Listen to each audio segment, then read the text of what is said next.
Hi, my name is Anton, and I run as Marcus. Hi, I'm Julia, and I run as Witch's Cat. Hi, I'm Matt, and I run as Bear. Hi, my name's Jake. I run as Price.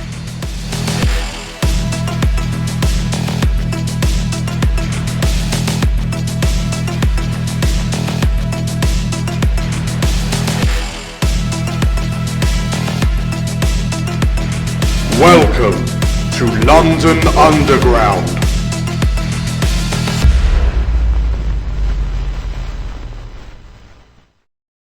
Hello everybody. Welcome back to another session of London Underground, a cyberpunk cyberpunk RPG game heavily inspired by the Shadowrun universe. Using the Power by the Apocalypse rule system, the SPRAWL. I'm joined again by our faithful runners. Top to bottom, we have Anton playing Marcus, Julia playing Ellie, which is Cat, Matt playing Bear, and Jake playing Price. So, yes, off the back of the inaugural opening mission, the Shadowrunners infiltrated a facility owned by new up-and-starter corporation Augitech at the request of Mr. Smith. During the mission, you were able to retrieve the Mr. Smith's asset, which turned out to be an ex-Shadowrunner who had been caught and sedated while on a mission for Mr. Smith.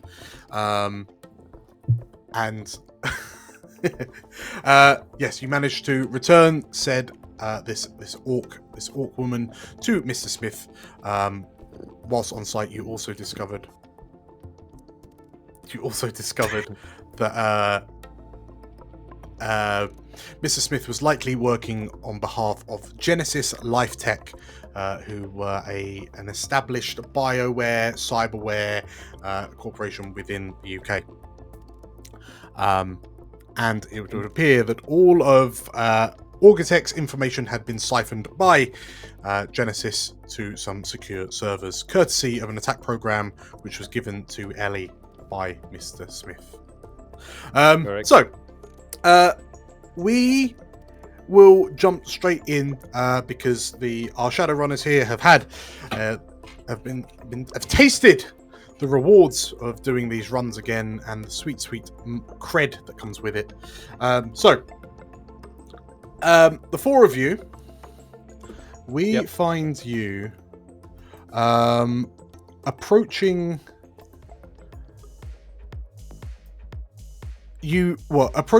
the location of your second meet, which has been pre-arranged for you. You hear the sound of the music coming from the venue before you see the venue, as your latest job giver, Mux Smith, has asked you to meet them in a popular penthouse dance club known as Razor Blades. So as you're ascending up in the elevator, you can hear the music getting louder and louder as you get higher and higher, to the point where the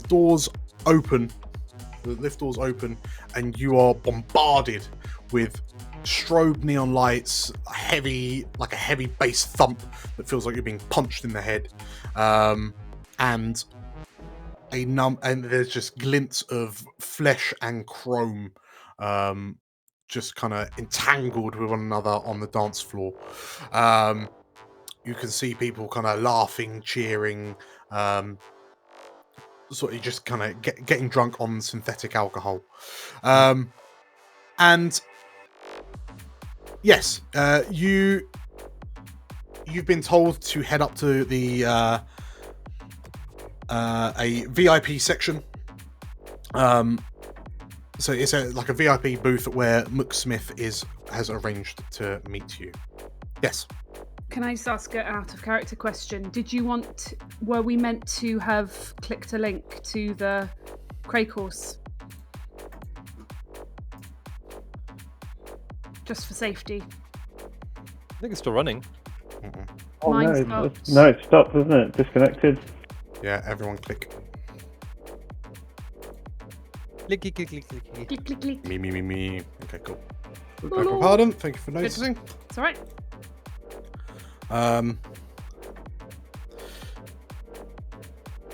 Yes. So Mooksmith has a booth, like a private booth, put aside, and has arranged to meet you there. What is? Yeah, I was wondering what is the party's reaction to this place? Like, do Yeah. they love it? They hate it? So actually, yeah, let's go from the bottom up. Price, tell me how you're acting, and also how you dressed for the occasion. Exactly the same as I always dress. So it's just like this. Although even though it is quite interesting to see this massive mashup of body and chrome all on the dance floor and sweat and alcohol, it's quite interesting. Although I should still be polite, and I will not knowing how to talk properly in these clubs, just shout out to everyone, "We should get a drink to blend in and be nice." Because that's how we talk in clubs with this music. Listen, I don't think they have the kind of whiskey I want, so I'll pass. How's Marcus presenting himself? Just same grubby, grubby shoes, jeans, jacket. Let's see if I can keep this ball rolling. Bear, Yeah. what is Bear wearing to the nightclub? Yeah, same as always. He's not made any effort. Cool. He's not enjoying the music, so he's got his hands clamped over his.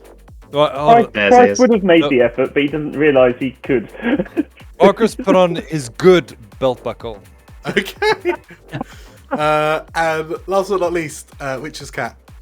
So Ellie's wearing like just sort of the kind of stuff she normally wears, but she's made a bit more of an effort. Like she's put a bit of extra makeup on. She's probably swapped her normal tights for fishnets or something. Just, you know, a bit of extra flair but still a lot of the dark colours she normally wears, a bit sort of grungy, a bit streetwear. And she is desperately trying to distance herself as much as possible from these three absolute squares that she's come here with. She's like, I'm not with them. She's like walking a few feet ahead, just like, absolutely not. Okay. Disavowing all knowledge. Perfect. Okay, so yeah, as you all kind of approach the bar under Price's suggestion, you will get your drinks. You notice that Ellie has appeared to be a bit further down the bar from the rest of you as you kind of get your respective drinks. Marcus, yeah, they definitely don't have any kind of Listen, real whiskey. bourbon, right? From UCAS.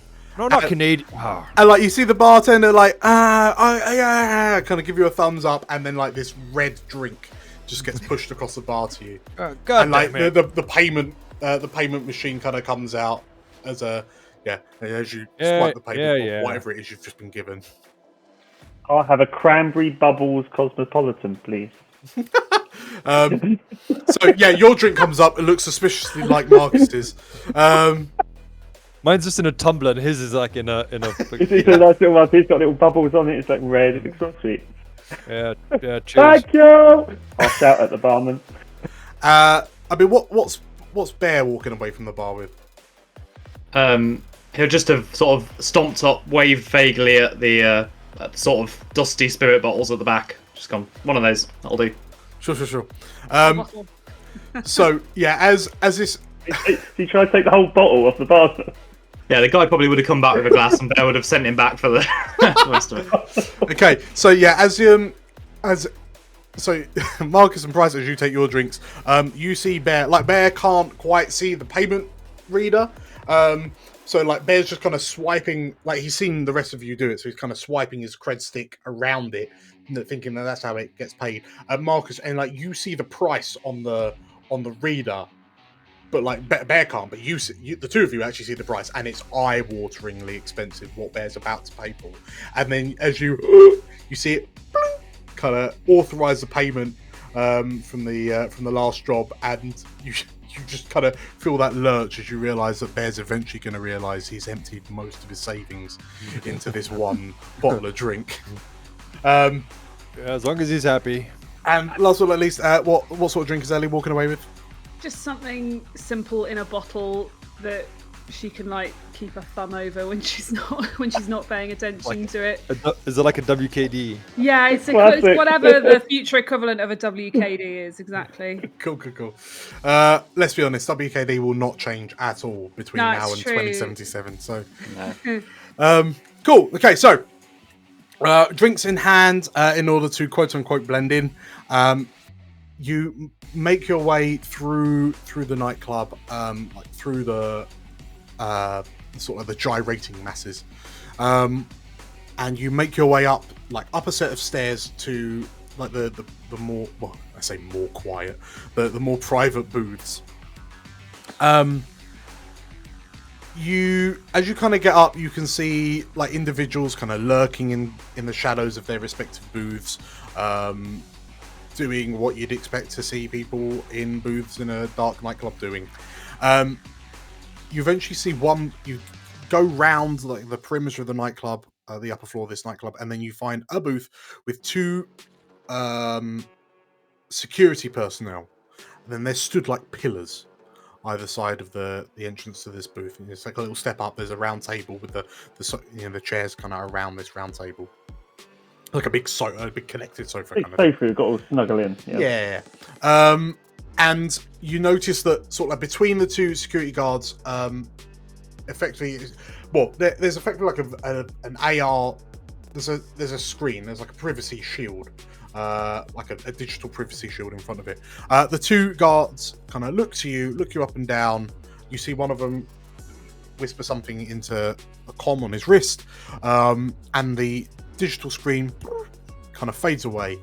And sat like arm up on the chair, expensive looking drink similar to Bear's on the table on a coaster in a small kind of glass with a big chunk of artificial ice, is an elf.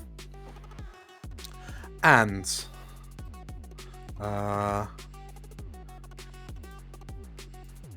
is an elf. The elf sat in front of you, who you presume is Mook Smith, is wearing. So Ellie, you recognise that they are wearing the latest season chrome liquid metal trademark suit over a strobing neon light mesh trademark shirt. Wow.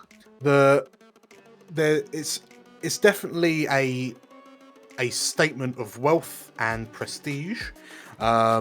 As you kind of look this elf up and down, you can see custom fashion cyber eyes. You can see there's kind of pigmentation alteration on the skin to form a little kind of love heart just on the left cheek. You can see the scars of various kind of cyber implants going across the skull as this elf has pink and white hair, like artificial hair, swept over onto one shoulder. And upon seeing you, they kind of gesture and, you must be my team, they say. Please, take a seat. You're scooching around the sofa. Mm-hmm. Yeah. Okay. So Mook Smith is kind of sat in the middle of this kind of crescent moon shaped sofa around the round table, and just kind of offers you spots, two on each side. Presses, like taps a few things on pulls out a small kind of cyber deck, kind of taps a few things, and you see holes appear in the table. Like the table itself reconfigures itself like a digital table, and it kind of brings up 4 coasters where you sit for you to put your drinks down on. And yeah, Mook Smith gestures to you and thank you for joining me on such short notice. I appreciate the speed and efficiency. The sound barrier gone back up yet? Yes. You see Mook Smith clap and the digital privacy screen kind of Because I feel like Price reintroduced himself in the classic way. He doesn't realise it's gone quiet. because that's just a social, and just shout as if he's still in the club to introduce himself. Sure. Well, so yeah, the way it happens, like McSmith claps, the screen kind of goes up and it looks a bit blurry, and then it kind of filters out so you can see out normally. Yeah. The sound from outside kind of dies down because the shield's gone up, but then you hear it start coming out of internal speakers, so it's just as loud as it was outside, and McSmith seems to love it. Cool. So yeah, as you enter it, so it's just you and McSmith, and yeah, so McSmith kind of leans forward and says, I have a job for you that I've heard on good authority that you are somewhat of professionals in this day and age, and I have a job that I think would interest you greatly. I am responsible for. I was responsible for an individual who has recently decided to fly the coop without previous, without permission from myself. You see, so Right. this associate of mine recently equipped themselves. Well, recently stumbled across some information that I would greatly like to have returned to its rightful owner. Right. Unfortunately, this ex-associate of mine has gone to ground, so to speak. I have an idea that they are looking to sell this information on to a independent buyer, Right. and I would hope that you will be able to interject and stop this deal from happening. Right. So you've lost a bird. You want us to find it? If you're paraphrasing, yes. And your friend, does it matter what condition we? Well, do you want them to bring? Do you want us to bring them back to you, or? Well, in terms of all of these questions, who's taking the lead on this negotiation? Cat? I can do. Yeah. I'm It's not your the club. I'm not the most stylish, but anyway. I think you probably are the most stylish Yeah. by but default, really. In terms of us It's an talking it's an like- edge one. yeah. It's an edge An edge. to get the It's an job. edge, is On it? the edge. Edge. What have I got in edge? +1. Okay, that'll do. Okay, Either me. Do you so want me to Same. do my? so yeah, McSmith is kind of looking. This kind of ephemeral-looking elf is kind of looking around the four of you as they talk, and then like their eyes rest on, finally land on you, El, and there seems to be the most kindred spirit between the two of you. So, yeah, McSmith kind of looks at you directly. Roll me, get the job. Okay. It's a partial. Okay. So I get to choose one from the list below. You get intel, get gear, job pays well, doesn't attract attention, or the employer is identifiable. Okay.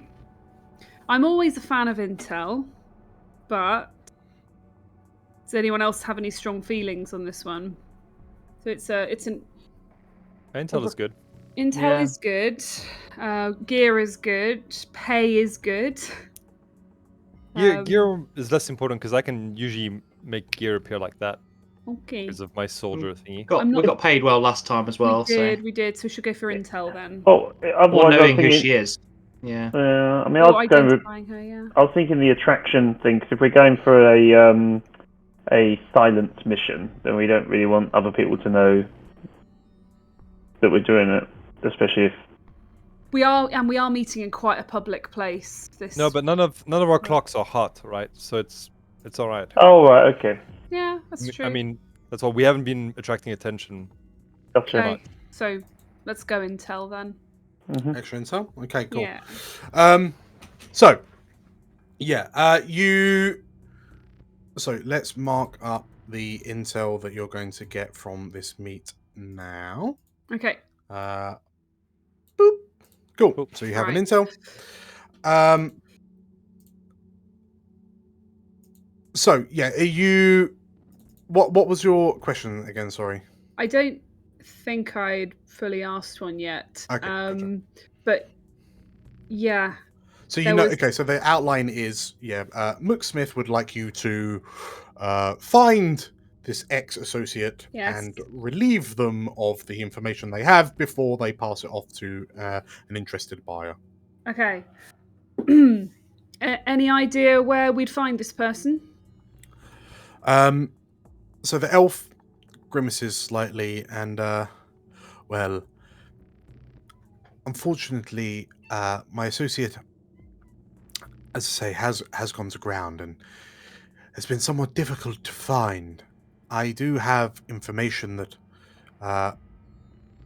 the handoff is due to happen in a few days. In a few days, we've received information that it's going to be in a somewhat public location. Presumably they believe that will provide them a suitable amount of cover from any counter operations that we might be launching against them. Which is why we've decided to take the somewhat more subtle route. They say, kind of looking at you all. Mm-hmm. And like my associate asked just then, does it matter what state we leave your friend in, or is it just that you want the information back? Well, I must say that I've never had much of a stomach for violence, but unfortunately, the information carried by my ex-associate is significantly more valuable than my ex-associate. Mm-hmm. Understood. All right. Well, sorry, the security of the information held by my ex-associate is much more valuable than the safety of my ex-associate. Are we talking a data stick or something they've heard? Like, how are we ensuring the safety of this data? The exact method of how this data is being transferred, I'm not sure. All we know is that my former associate was able to retrieve this data from our servers and has covered his tracks somewhat well. Understood. So who are we looking for? How are we going to know when we found him? So the elf slides their cyber deck onto the table, kind of spins it round, taps a button, and boom, like a holographic image pops up. This is like the image that pops up, sorry, is a bald human man with a relatively kind of well-trimmed, well-groomed, full-bodied brown beard, two cyber eyes, and the photo itself is like a company headshot, like a corporate headshot. You notice that in the corner, like the designation of the picture that's just popped up, like the badge, sorry, on this person's lapel has the logo of Hades Macro Technology. Ooh. So Marcus will zoom in on that and definitely take snapshots of the person with his eyes. Okay. This is Colin Boyle. However, you look at it. So Marcus, Bear, and Ellie, you look at it, and you don't see Colin Boyle. Who you see is the ex-Shadowrunner who used to hang out in the hub called Crumpet. Right. From before Okay. the fall. Was it someone we knew fairly well, or just like in passing? It's someone that you'd never interacted with Crumpet directly, but you had seen them. Just know them by sight. Yeah. You know them around. Yeah, Crumpet's kind of distinctive looking, especially with his two blue cyber eyes. Because we're talking like proper like eyes. Yeah. Yes, Colin Boyle. Well, Crumpet, also known as Colin Boyle, who seems to have become employed under Hades Macrotech, His name Crumpet. Crumpet, yeah. Yeah, and McSmith kind of gestures. Boyle here, I used to be the handler for Boyle here, until Boyle took the unfortunate decision to go rogue. And now I am tasked with finding Mr. Boyle and making sure he doesn't make any more silly decisions. Did she go rogue or paid higher to get information? The elf tilts their head, and as far as I'm concerned, they mean exactly the same thing. Right. Okay. Any idea who might be the likely buyers that he's handing off to in a few days? Smith shrugs their shoulders. Unfortunately, not. No. All we've heard is that a meet will happen in a somewhat public place, presumably using a what's the phrase? Kind of hiding in plain sight. And would you be interested in finding out exactly who the buyer is? Would there be additional credit in it for us? Well, quite possibly. If you were interested in providing us with any of that information, we will be greatly appreciative. Yeah, could happen.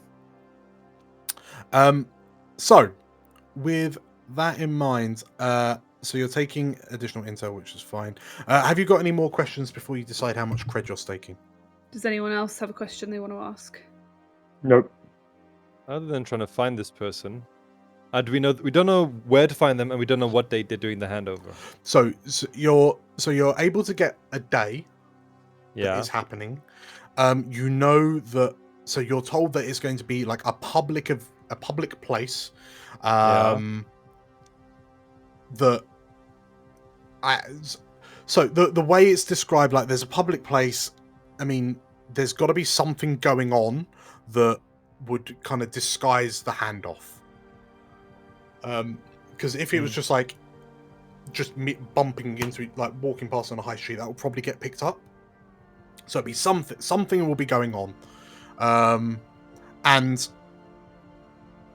actually, well, I mean, it's up to you. You can jump on and do a little bit of research now to see if you can try and figure out when it might be taking place, or wait until after the meeting. It's just clearly like you're also Shadowrunners, so your chances of you kind of being able to figure out where you'd want to do it. Yeah, that's what I was going to ask. Is were there sort of before the fall, were there sort of favourite haunts for Shadowrunners to do this sort of thing? You know, if they couldn't do it in the underground for some reason.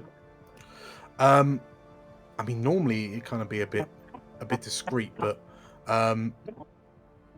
one of the things you do know, just like from the news feeds and just news in general that you've been seeing kind of sprayed out recently, there is a planned protest outside one of the Blue Tree corporate offices.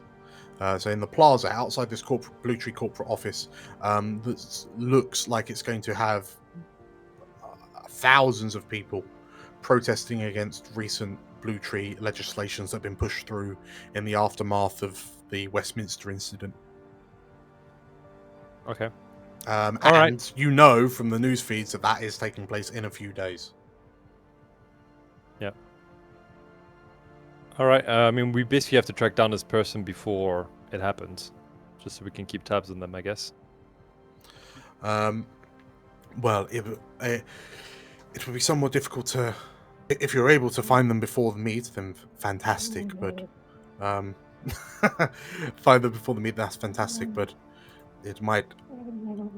Yeah. Jake, what is that thing? It's a dog, so it's just pestering me to try and possibly get for a wee, and then open the door, and it's just really windy that she decided to change her mind, so she's sitting with me for a minute. Yeah, this is a little Lois, only tiny little dog. Oh, yay! I think that's a cat. So All right.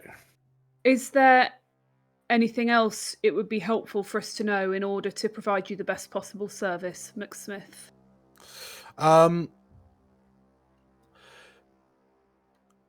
The McSmith thinks, as I say, discretion is preferred, but It always is.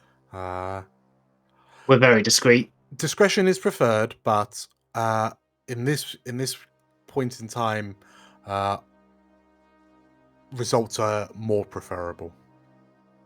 So we've got a little bit of wiggle room if things get messy. Absolutely.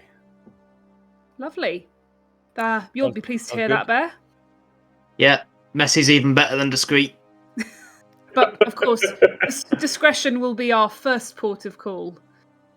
For about 30 seconds. Yeah, as long as we can hold him off. Hold the discretion off, or hold. It's always good to know we've got a fallback anyway. Yeah. Okay, so with that in mind, how much cred is everyone staking? It's that good old 2 again, isn't it? I'm happy to go with 2 because I feel like we're a bit more. If it's kill, it's a bit easier than extract. Yeah, makes up for the fact that we don't really know where we're going or where he is. At least in the last one, we knew where we were going, didn't we? That's true. I might go for 3. He's confident. Getting flush. Okay. Yeah, Make it more dangerous for us. Lovely. Thank you. Marcus. Yeah, no. You do. Marcus is So, does that add to the legwork clock or the action clock the when you legwork. bid 3? So I think wasn't it alternating or something?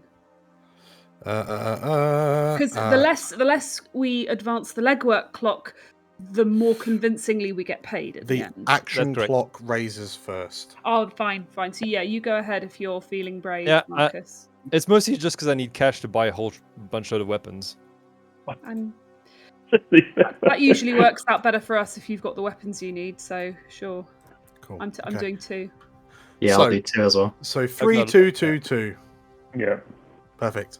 Right. So, yes, you accept the mission. You've gained the extra intel, which so McSmith decides to flings you some more details from their cyber deck, and looks to you. Unless you have any more questions, they say, looking at you expectantly. I'm alright. No. Alright, okay. Can we contact you if we think of any?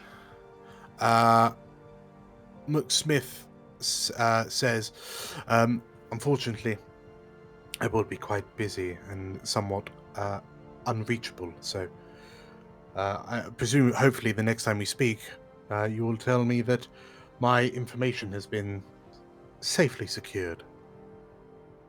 Sure. Understandable. Lots of VIP booths to sit in. Yep. Got it.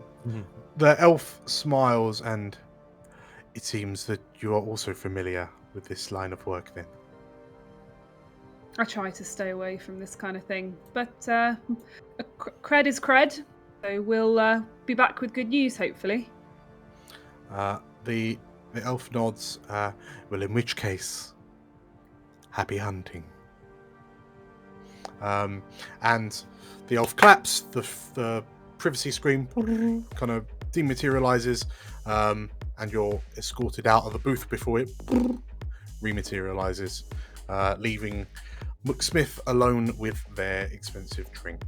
We're So- bounty hunters now. Yeah, basically. So, with obviously you are in a position where you're not entirely sure what to do. So, is there unless you kind of have any leads that you can build on, arguably you kind of have to wait until you get the call to confirm the location. But Are we still in contact with anyone from the underground? Because they might have heard about where Crumpet is hanging about these days. Red or Iron Fairy, whatever she was. you can Brass you can fairy. always declare a contact. I think that's probably our best bet, isn't it? 'Cause we don't. Probably a good Mhm. start, If we anyway. don't know him personally that well, we might Well, know. We might have mutual friends. Cat could try and get a cyber trail off of this person, of Crumpet. Perhaps, because we've got a name and an alias. and an employer. So Kat can definitely start doing some digging for where this person generally lives and hangs out and works. Yeah. Sure. Won't Hades have already looked for that? Well, we can try anyway. Yeah. But... Okay. So let's say. So Ellie, are you going to declare a contact? I thought Kat was gonna do some research rather than. I thought I think that is what I'm going to do first rather than declare a contact straight away. Okay. I'm going to do some online digging on this person. Sure. Okay. We'll tell you what. Let's go out. So Ellie's going to do some research. What's Marcus doing?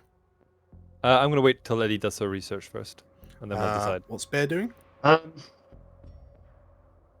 I say in this particular legwork, like if there's nothing you can think of, that's fine because the job kind of hasn't. yeah, that much. I don't think anything's particularly springing to mind that he would think to do. Is there any gear or anything you might want to be interested in, or are you going to trust in the two axes? Yeah, he's fairly self-reliant, I think. I think then I will just wait until Kat has more info, and then Yeah. based off that, we buy the gear for the Good mission. I idea. guess. Okay. It's a very good So, idea. in which case, when you get home, Price, you're able to rifle through your library, so you gain your stock 1 Arcana to begin with. Okay. So, yes, Ellie, if you roll me a research, and you get to ask the questions when they pop up. Okay, give me a sec. I'm doing a research. And this is specifically researching Crumpet, right? Or yeah, Colin Boyle? specifically Colin Boyle / Crumpet. Yeah. Okay. So it's a 13, which is a success. Ooh. So nice. I can ask you one question and then you'll answer a follow-up question. Perfect. And you get intel. So, you gain additional intel, which I've just dropped on your Oh, on the thank screen. you. So, yes, if you would like to ask me one of those questions. I mean, the first one's a doozy, isn't it? Where would I Where would I find find- Colin Boyle, aka Crumpet? Like it could be like a neighborhood, right? It could be like they're in Shoreditch. Well, I'm unlikely to find exactly where he is, but like just stuff about where would one find this man if one were to look for him. A toupee shop. And how? So, like, if you're, I mean, realistically, if you're just jumping onto the Matrix, are you just kind of trawling? Well, I'm gonna start. Shadowrunner boards, or I mean, it could be a bit of basic googling, Colin Boyle, Hades, things like that. Like, what's his And, like- position? Is he still employed there? Has he gone? And like guess he's- social media pictures, you could do Social, like a I'm run. doing social media. I'm doing secret Shadowrunner boards on the dark web. I'm doing all of it. I'm okay. doing a deep dive on this man. So, I mean, I guess the one thing that I'm doing like Google reviews. Has he left any Google reviews of restaurants and TripAdvisor. stuff? Yeah. Where does he hang out? What's his favorite cafe? Like all of it. Sure. Through your research, so you're able to kind of sneak into, like, you're able to look at some kind of staff documents from Hades. So it looks like that Colin Boyle was a relatively new employee for Hades Macrotech, and is part of the external acquisitions team, which is his title. When you're doing the research, you see a note, like an email pop up, from McSmith. Okay. And from that, as you snoop around, the title, like the subject line basically says, "You didn't get this from me," and Okay. it gives you the addresses of the corporate office that Boyle was stationed at, and Yeah. also Boyle's registered apartment. Okay. Lovely. I mean, we're going to that apartment, 100%, aren't we? There we are. Yeah. And Of maybe the firing office up the as well. luxuries as well. Thank you, McSmith. Okay, and then as you kind of close the email, the email deletes itself. That's fine. Thank God I copy pasted, eh? Mm-hmm. Yeah. Screenshot. Screenshot. I screenshotted, yeah, on my phone as well. Cool. Okay, so that's you managed to get that from your research. So you've got the locations. Is there anything else anyone wants to do off the back of that, or are you heading like where are you going next? Did anything else come out of my Google searching on him? So that one question. Oh, that was one question. Where would I find him? So we've got that. So I've got one more question, haven't I? We know who employed him. Maybe get their motive. Like, what is, I guess, money. Maybe. Who or what is the Who or information? what is related to? I was going for him? most valuable. I was thinking who would find, because we don't know who's buying it. Who the information based on Hades and what we know of him. Who would be more interested in buying it? I would have thought. But we don't even know what information he's got at the moment. McSmith did not share that with us. The relationship, in case he's hiding at a friend's. So yeah, what is the relationship between Colin Boyle and what do we think we're gonna? Do we think McSmith is from Hades? Is that the thing? Yeah. Do we think he's stolen from Hades? Yeah. Or Who is he related to? Because then he might be hiding out at a friend. Yeah. Who is he linked with most strongly? Because like it could be that he's betrayed Hades and McSmith is from Hades, or it could be that he was leaking information to McSmith from Hades and now he's gone rogue and she doesn't want that information that he stole going to anyone else, or like it could be a lot of things. So might be worth figuring out who are his contacts, who's he linked to. Yeah, go. Sure. So off the back of that, like who or what is related? So who is related to Crumpet? Colin Boyle / Crumpet. So when you look at Colin Boyle's social media presence, what you notice is that like the social media has been scrubbed. Like Colin has in effect defriended everyone, isn't following anyone, has just become like a ghost. Sorry, the only friends following is just like Hades macro tech. Lights Hades. Yes. Who's that one who always followed you on MySpace? You always got someone. MySpace Tom. What about Sil Records? Any siblings, family? Again, you notice that. So when you look into it, you realize it's all been scrubbed, and it seems like the records were modified recently.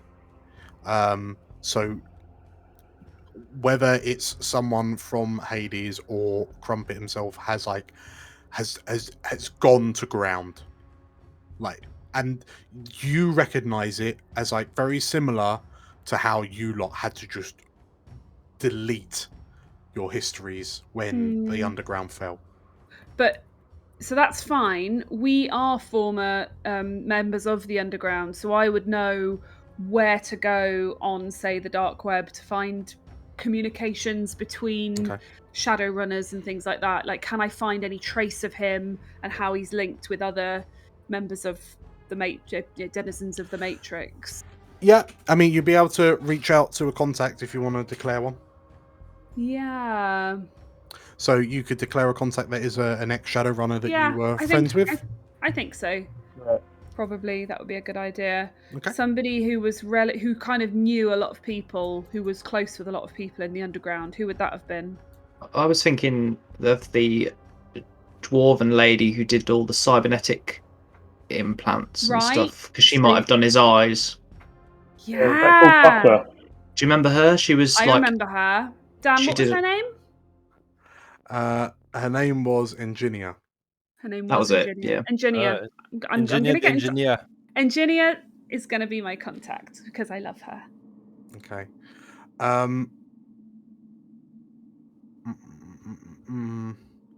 Okay. Cool. So you declare Engineer as. Do I need to write her on contact? my So my if you jot her down. Yeah. Was she the one that was fixing vehicles and also implanting cyber Was she fixing vehicles? Yeah, right. She was the rigger and the rigger and cyberware installer. Yeah. Cool. So yeah, as you kind of reach out to to Ingenia. So yeah, this very kind of like bubblegum chewing, K-pop listening dwarf. And like as you call her, like she pops up on the vid feed, and the first thing you notice, and she's like, "Oh, hi!" And you notice that the background behind her seems a bit odd, and you realise that like, is she upside down? And yeah, sure enough, like as she's moving around and talking to you, you notice like the pigtails that she has her hair in, like the pigtails are kind of flopping up. She's clearly suspended upside down. I need to declare who owes who a favour, don't I? Mm-hmm. I reckon I probably ran a minor job for her in the last 3 months since we went to ground. Like we've kept in touch, and You probably wiped her information on the burn for her, so she went. Maybe I helped cover That's her the sort of track thing you would have done, wouldn't as it? she was going Yeah. to ground. Probably that would have, because I'm a decker. So yeah, Yeah. that's probably why she owes me. Okay. Yeah. So yeah, as she pops up, she's hanging upside down, and oh, hey Kat. Hi, Ingenia. How you doing? Yeah, I'm doing good. How are you? You know, just hanging out. Like, And she you see her kind of reach up, she pulls something, and then you watch as the camera frame kind of moves around, and you notice that she's in a harness, and off the back of this harness are two kind of bulky yellow hydraulic arms. Like imagine like Dr. Octopus from Spider-Man, but just two chonkus grabbers which have just been kind of holding her up, and she and you see these two arms kind of lower this van boom, onto a like into the garage behind her, and she how can I help you? She says. Long time. it's been a while, yeah. Ingenia, have you heard anything from Crumpet lately? She thinks about it. Well, which one was he? She says. Bald guys, cyber eyes. Okay, so if you roll me a hit the street. Okay. Oh, it's style, not me. Okay. Give it a go though. Anyone want to help? Anyone stylish want to help me? You just cram it in on the video call. Yeah. Anyone who could describe Colin more convincingly than I can? I'll try and help you. Yeah. Okay. So yeah, Jake, if you help roll help or interfere. And add 1, I think, for. Cool. Oh, phew. Did you add 1? You didn't even add I 1. didn't even add 1. 11. That's great. So you can add 1 to my roll. Done. Nice. Cool. Please don't take 2 away from my roll. That would be No. mean. I'm not going to do that.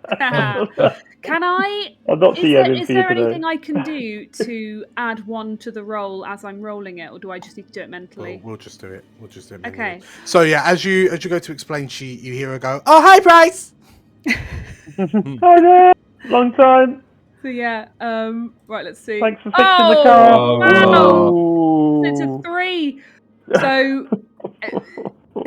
Cat just does such a bad job explaining, and try as Price might, he can't really help. She's like, You're bald. You're explaining it wrong. You're explaining it wrong, Cat. I thought it was cyber eyes. You know, bloke. He's a bloke. I don't really know. Does she like start typing and like googling his name repeatedly? So that it's like super obvious who she's looking for. Yeah, So no. it's really bad. Double 1. So so what actually happens? So you say, like, the two of you, oh, what do you know about Crumpet? And like Ginny is just like this happy, bubbly kind of happy-go-lucky dwarf, and like when you say Crumpet's name, she stops, and like it's kind of unnerving when you see this kind of dark look spread across her face for a few moments. And then, like, and she looks like she's stuck, like she doesn't quite know what to do. And then she turns, she kind of looks away from the viv feed, and she kind of looks back and then says, I'm really sorry. I'm really busy at the moment. I can't really talk. Do you mind if we'll speak next week? Yeah, I've got some free time next week. Maybe we catch up then. Yeah. Angelina, what's wrong? Oh no, it's just I've got to get this fixed. You know, I mean, I think I don't know who this Crumpet is. I don't remember him. Was he even part of our crew? I don't even know. I wouldn't really worry about him, but yeah, maybe you take good care of yourself. Yeah, you take good care. You just maybe relax for a few days, not go out. What? No, I've Yeah, got a job. I've really got to go. Wait. I'm really sorry. Okay, I'll speak to you later. Okay. No. Okay. Bye. All right, bye. And she cuts the call. That was a bust, wasn't it? Bad time.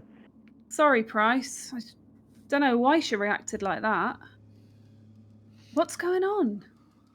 So, yeah, and if you notice that effectively, like Ingenia's status goes offline. Yeah. Oh, not surprising. I wonder what's going on there. That sounds like she knows something, doesn't it? Well, it sounds Wanting like us to stay inside. this Crumpet is bad news, maybe. Or something bad's going down with him Yeah. that we don't want to get involved with. Sounds like she knows something about this deal that he's going to make. Well, we need to get paid. We've got to press on, surely. Listen, Yeah, why don't we we- go visit that apartment you found? Yeah, Yeah, he's unlikely to alright. be there, but we might find out where he's gone.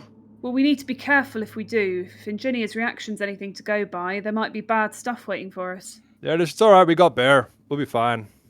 Okay. In doubt, bring a bear. Okay, so who is going to Crumpet's apartment, or are you going to the office? Are you going to yeah. the Hades office Okay. or his apartment? I think Apartment. the apartment first. The apartment. The Okay. Hades office is Can a bit I, more much. Can I just buy some gear quickly, Dan? Yeah. What are you looking to buy? I'm gonna go to the Brass Ferry, Uh-huh. and I want to get a silencer for the holdout. Okie dokie. If I Does could... anybody else want?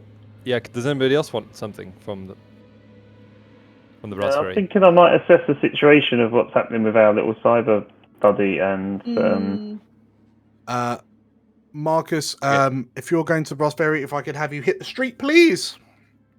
Moves. Every time I go and buy stuff, you have to hit the street. When you go to contact for help. Is it really for help? Mm-hmm. Or am I just buying things? Yeah, no, Yeah. it's for help. All right. They're helping you out. Hey. Oh, and I get some shit. Okay, cool. So, first things first, do you want extra intel, gear, or arcana? I'm gonna go with gear. Okay. Can I ask Um, Marcus to buy me some grenades or something? Just like some sort of explosives. Yeah. Okay. Just give me a cred. I'll buy a silencer, and I will also buy some heavy armor. So like the +2. Okay. So yeah, as you kind of find out from the streets which bridge the Brass Ferry is currently hiding under, yeah, you find the old troll woman, and she, oh, Marcus dear, twice Back so soon. back so soon, twice in a month. Oh, you're spoiling this old woman. Yeah, listen, Fairy, don't get too excited. I just need things. Ah, what is it you'll be having? She says. Listen, I need things that make me go quiet, and things that will go out with a bang. So grenades, silencer, and maybe some armor. Ah, I see what I've got, she says. And like she opens up her hot dog stand, she rifles around, she offers you the silencer, she has a carrier bag of grenades. Which she offers you. And like they're enough for a mission. Yeah, okay. And then armor. She like ponders for a second, and then she turns around and like you see her hoik up her dress, right? She reaches down to her right leg, and you see her unbuckling something, and then she just from her right leg pulls off a suit of body armor. Yeah, it would be like a flak jacket, really. Yeah, so she's like, because she's a troll, like this flak jacket that will fit your torso, it just kind of goes around her upper thigh. So yeah, she just peels that off, hands it to you, and one previous owner. Yeah, I can see slightly used, right? Yeah, Oh, you can see that brilliant. there's evidence of like one armor-piercing bullet hole around about here that's been fixed and repaired. Oh Alright. no. He didn't need it anymore, she says. Cat and Price, do you need anything? Silencer, armor, other gun, I'm good. knives? No, all good, all good. Unless you Okay. yeah, nothing at the moment, really. I don't know how grenades would cost 1 cred or 2 cred. So I would suspect it's 1 cred because there's been no complications. But yeah, it's enough for like a mission. yeah. Cool. Cool. So Matt, yeah, you just mark off 1 cred, and I'll mark off 2 for my silencer and armor. Thank you. Anything else for anyone else? I mean, No, that's good. Cat, do you want armor? Well, have you got? she's got armored clothing. Yeah, but that doesn't. You're Takes still gonna one take. it takes 1 off the harm roll. Does it? Mm. That's no. That's not your damage. That's just off the roll. Yeah, You do afterwards. That's fine, but it might lead to a better outcome. I think Ellie's hoping Yeah. she just doesn't get shot. I so- just generally don't. I try not to get shot. Generally, that's it. Fair enough. And it's more subtle. I can get into places without causing Okay. undue attention. All right, that's my rolls. So Marcus, who else is going to the apartment? Ellie, will go. I think we're all going, we aren't should all we? go. I think we should all go. Yeah. All going. Yeah, Okay, yeah. not to worry. So, you follow the addresses, and it takes you to like a somewhat rundown apartment block in East London. And like as you go through, you can see a couple of sort of like the gangs kind of loitering around, and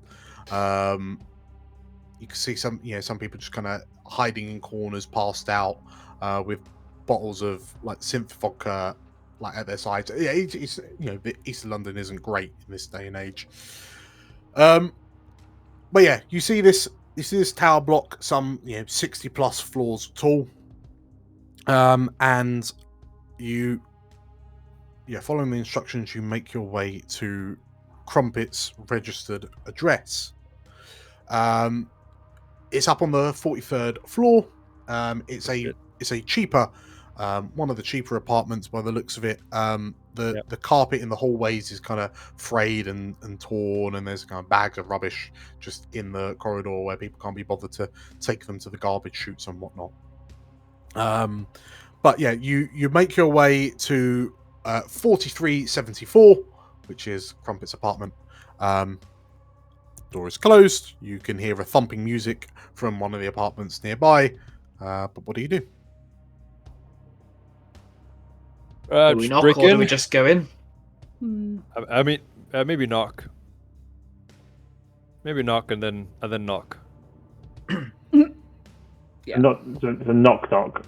Yeah. Do the knock. You knock and then knock on the door and then knock the door down. yeah. Okay. Do we need to check that it's not going to blow the door off the hinges when you knock? Wait, what? Well, I wasn't going to use the grenades just yet, Price. All right then. No worries. Okay. Unless you think I should. No. I don't think you should. Just. So you knock on the door a couple of times, and there is no answer. Right. What do your thermographic eyes see, Bear?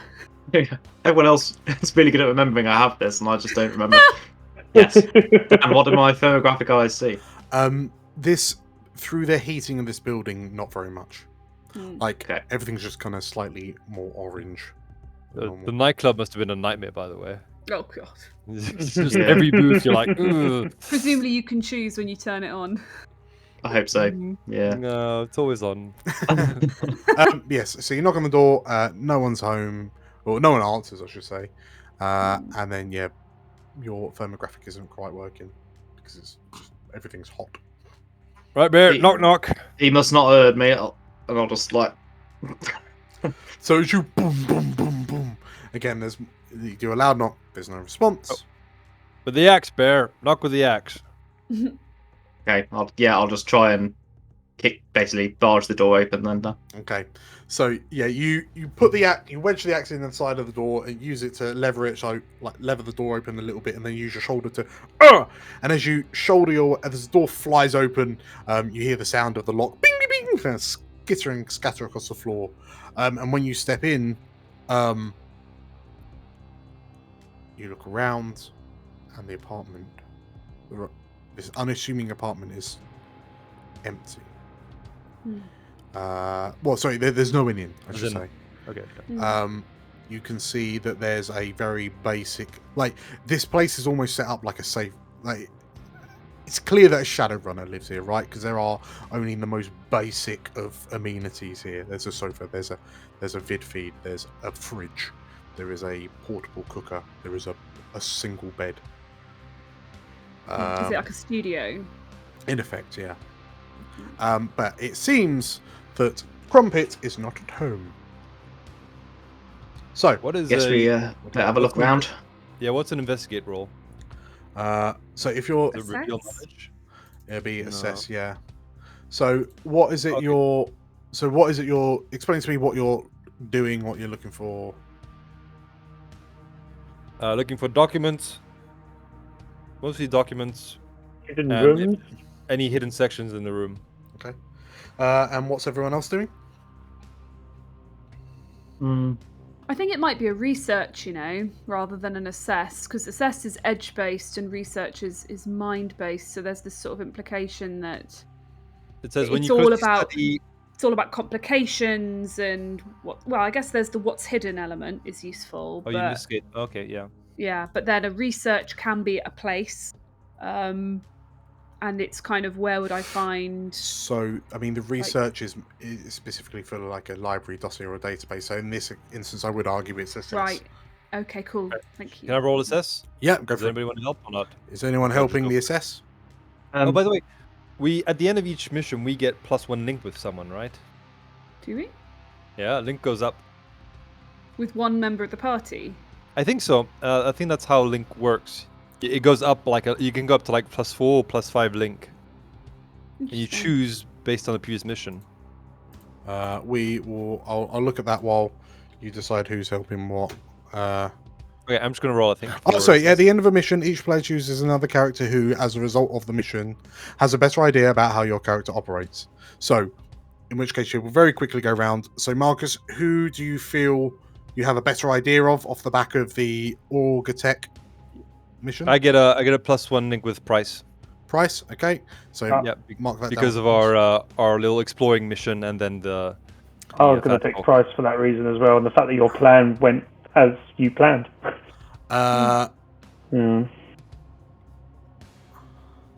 Cool. Yeah. Ellie?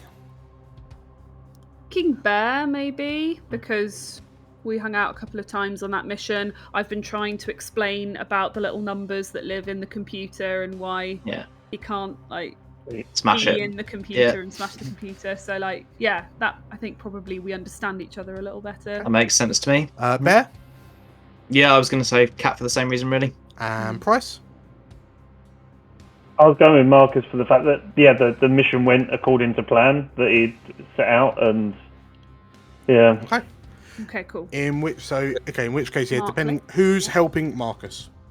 I will help Marcus. Cool. So if you roll a help or interfere, and you add +2 to the roll. Assess with synth. A 9. So I get a 9. Price needs to roll help or interfere first. I just did, didn't I? Oh, sorry. I thought that. Oh yeah, no, I had +2 to it. Yeah. Yeah. Yes. Okay. Nice. Good. So I get 8. yeah. So Marcus Got gets 8. eight. So you get a hold, and you may ask me a question from the list below. You may then take +1 forward if you act on that information. Oh, that's interesting. I forgot I get a +1. Okay. Okay, so I probably want the second one. What do I notice? Yes. Okay. It would be, what do I notice despite an effort to conceal it? Okay. So as you go through Crumpet's apartment, the one thing you notice straight away is that it's clear that Crumpet left in a hurry. In effect, like the clothes rack has been there's clothes lying around the clothes rack where it looks like he's just kind of grabbed clothes and chucked them. You see some kind of empty bags where perhaps he was going to pack them, but then decided not to. And like so, the bedroom, especially the bedroom area, is a bit of a mess. What you notice specifically is that in the bathroom bin, there are a number of kind of wrappers, foil wrappers for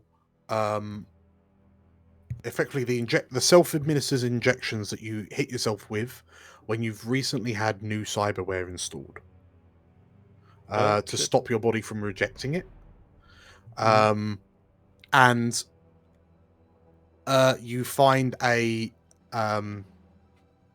effectively like an instruction pamphlet, if you will. You know how like when you get a jab and then they give you that sheet of like, this is the stuff that could happen to you. The side effects that are listed insinuate that Crumpet has recently had some sort of head or like some sort of cyberware installation in his head somewhere. So a neural interface. Potentially. Who do we know who might actually have implanted that? Cat. Oh. Ingenia does do implants. That would explain why she was so twitchy about it. Yeah. Okay. So this is basically all we get from this place is like he left in a hurry and he's had cyberware implanted. Yeah. So he's not at his registered address and he's had something implanted in his head. So we've got two options. Yeah, go Matt. I was just going to say, while I remember that I have thermographic vision, it is like the kettle or the oven or anything in the apartment, does it look like it's been used recently? Has he bugged out like pretty recently? Or it looks like he's been gone for a couple of days. Okay, fine. That was all I was going to ask. So kind of looking at the timeline, it would seem that something happens. He's had cyberware implanted in his head. Then, and there's been enough time for then, you assume, Mook Smith to find out that Crumpet's done something bad and has then arranged to meet you lot. So, the timeline seems to be filling out. So we've got two options. Either we go to their office, which is Hades HQ, which is a bit much, or we try and track down Ingenia to see what she knows about Crumpet. Ingenia. Do you reckon?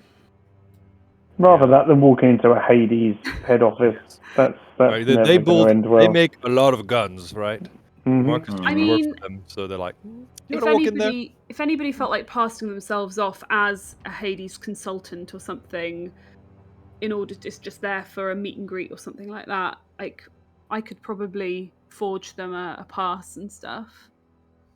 We could ask for them at reception, but he's gone rogue, so we don't. Well, we don't want to ask for him. That's the thing. We want to talk to somebody who is currently in external acquisitions, in order to kind of just feel out.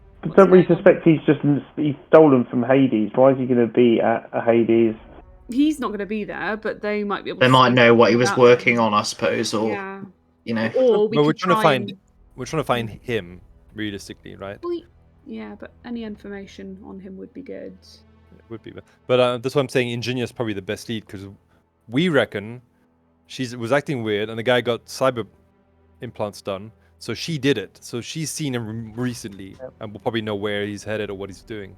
Even if she didn't do it, she'll have a good idea what's happened to him to get this, because she's got all of his medical history. She'll know what this medicine's for, the sort of thing that he's had implanted, and maybe some other contacts that he could have gone to.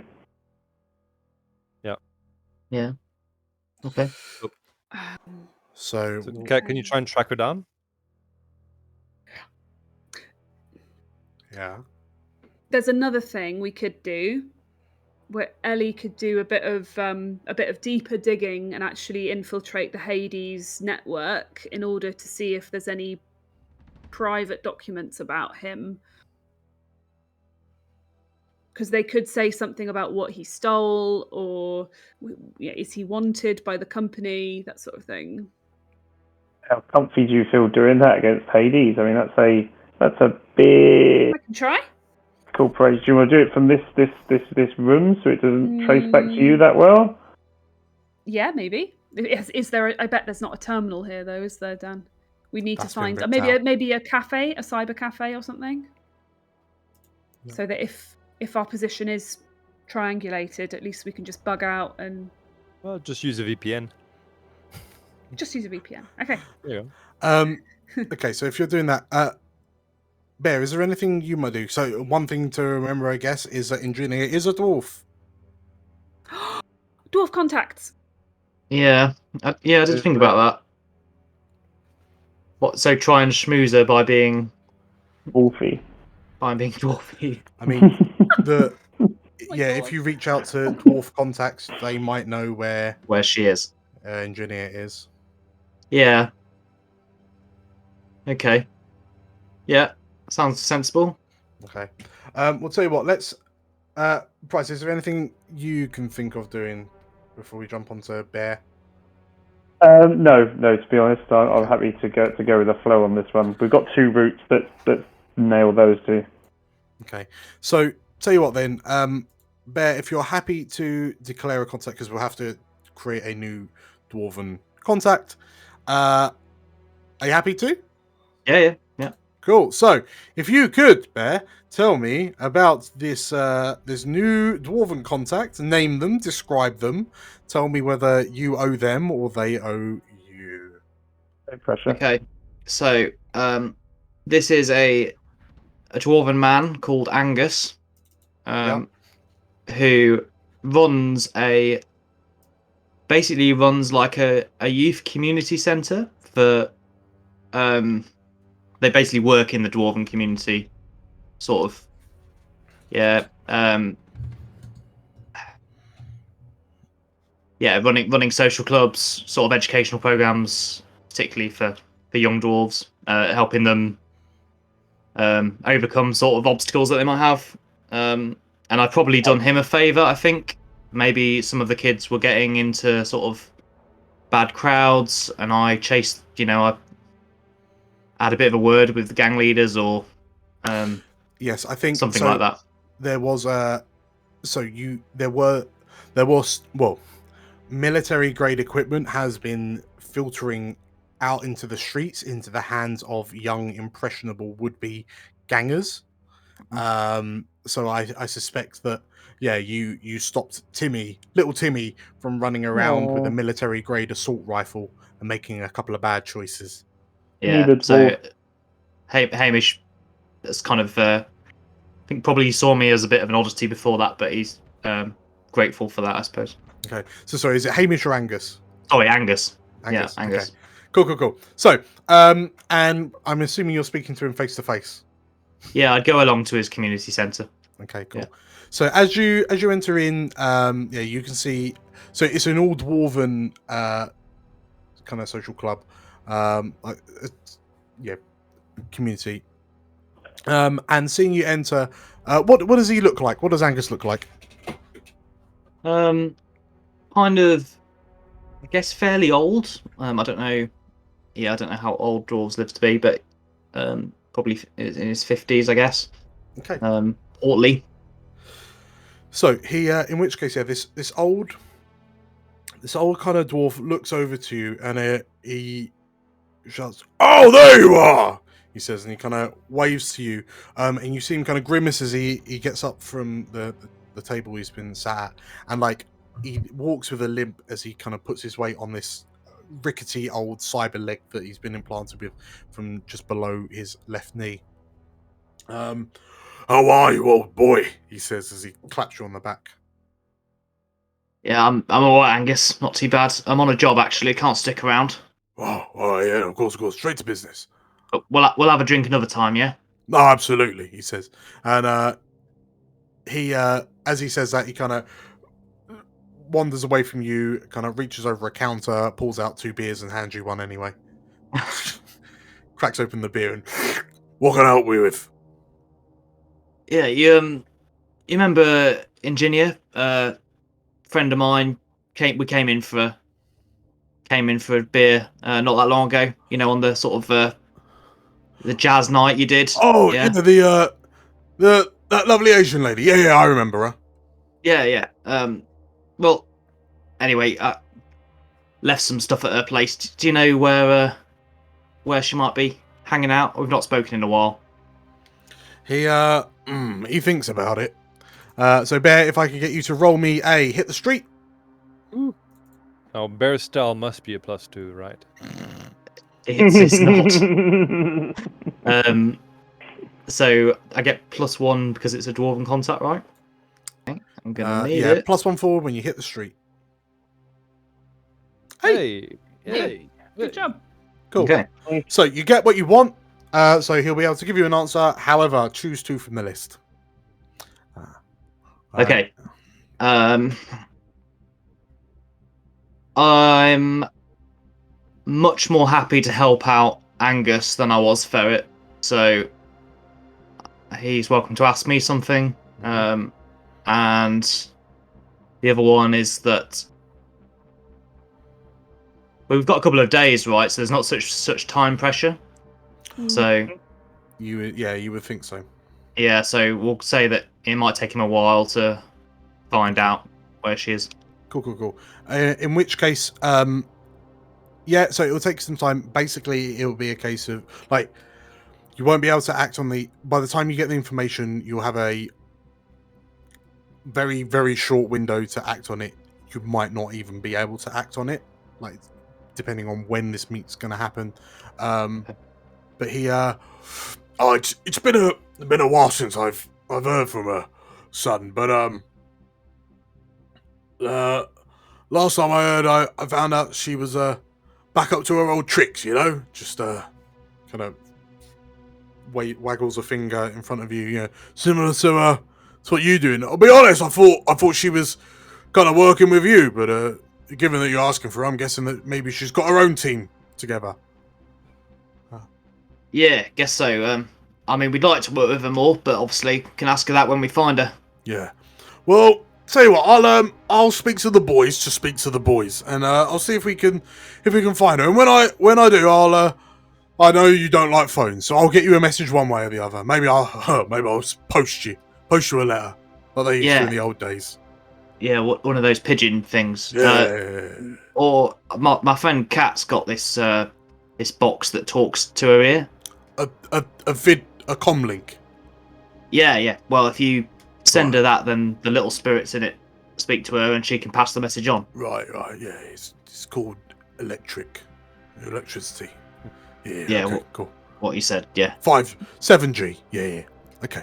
So, all right. Yeah, I'll let your cat friend know. I'll let you know when I know. And but actually, I was just wondering if I could ask you a quick favour. Actually, Yeah. Go on then. there's I don't know if you noticed, but some of the kids were talking about this rival ruckus that's going to be happening in a few days, and I don't know, it just seems like there's going to be a bit of trouble. You know, all those blue coat wearing bastards, always trying to change how the world works. Yeah, over at Blue Tree, those ones, yeah. So there's going to be some sort of demonstration.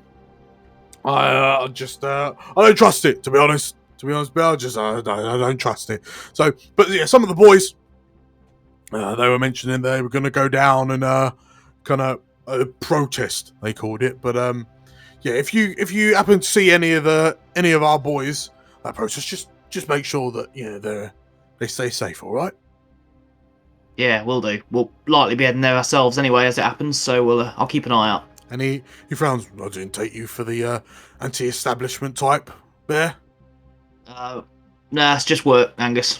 Oh, yeah. So you keep an eye out. Hamish, I think I heard Hamish was going, and Diaga. Hamish and Diaga, the two of them said that they were gonna head over. So yeah, knock some sense into them if you see them, and make sure they don't get in trouble. All right? Yeah, lovely jobs. Well, Angus. Well, yeah. And I guess because he doesn't really know what Cat's like number is or whatever. He'll probably just like attempt to draw a picture of Cat's face. I've got it saved. I've got it saved in my comm link. Don't worry. Don't you worry about it, Bear. Yeah, we've been through this before. That's Okay, good. cool. And yeah, he nods to you and right. Well, you take care. You keep an eye out for the little beardlings and yeah.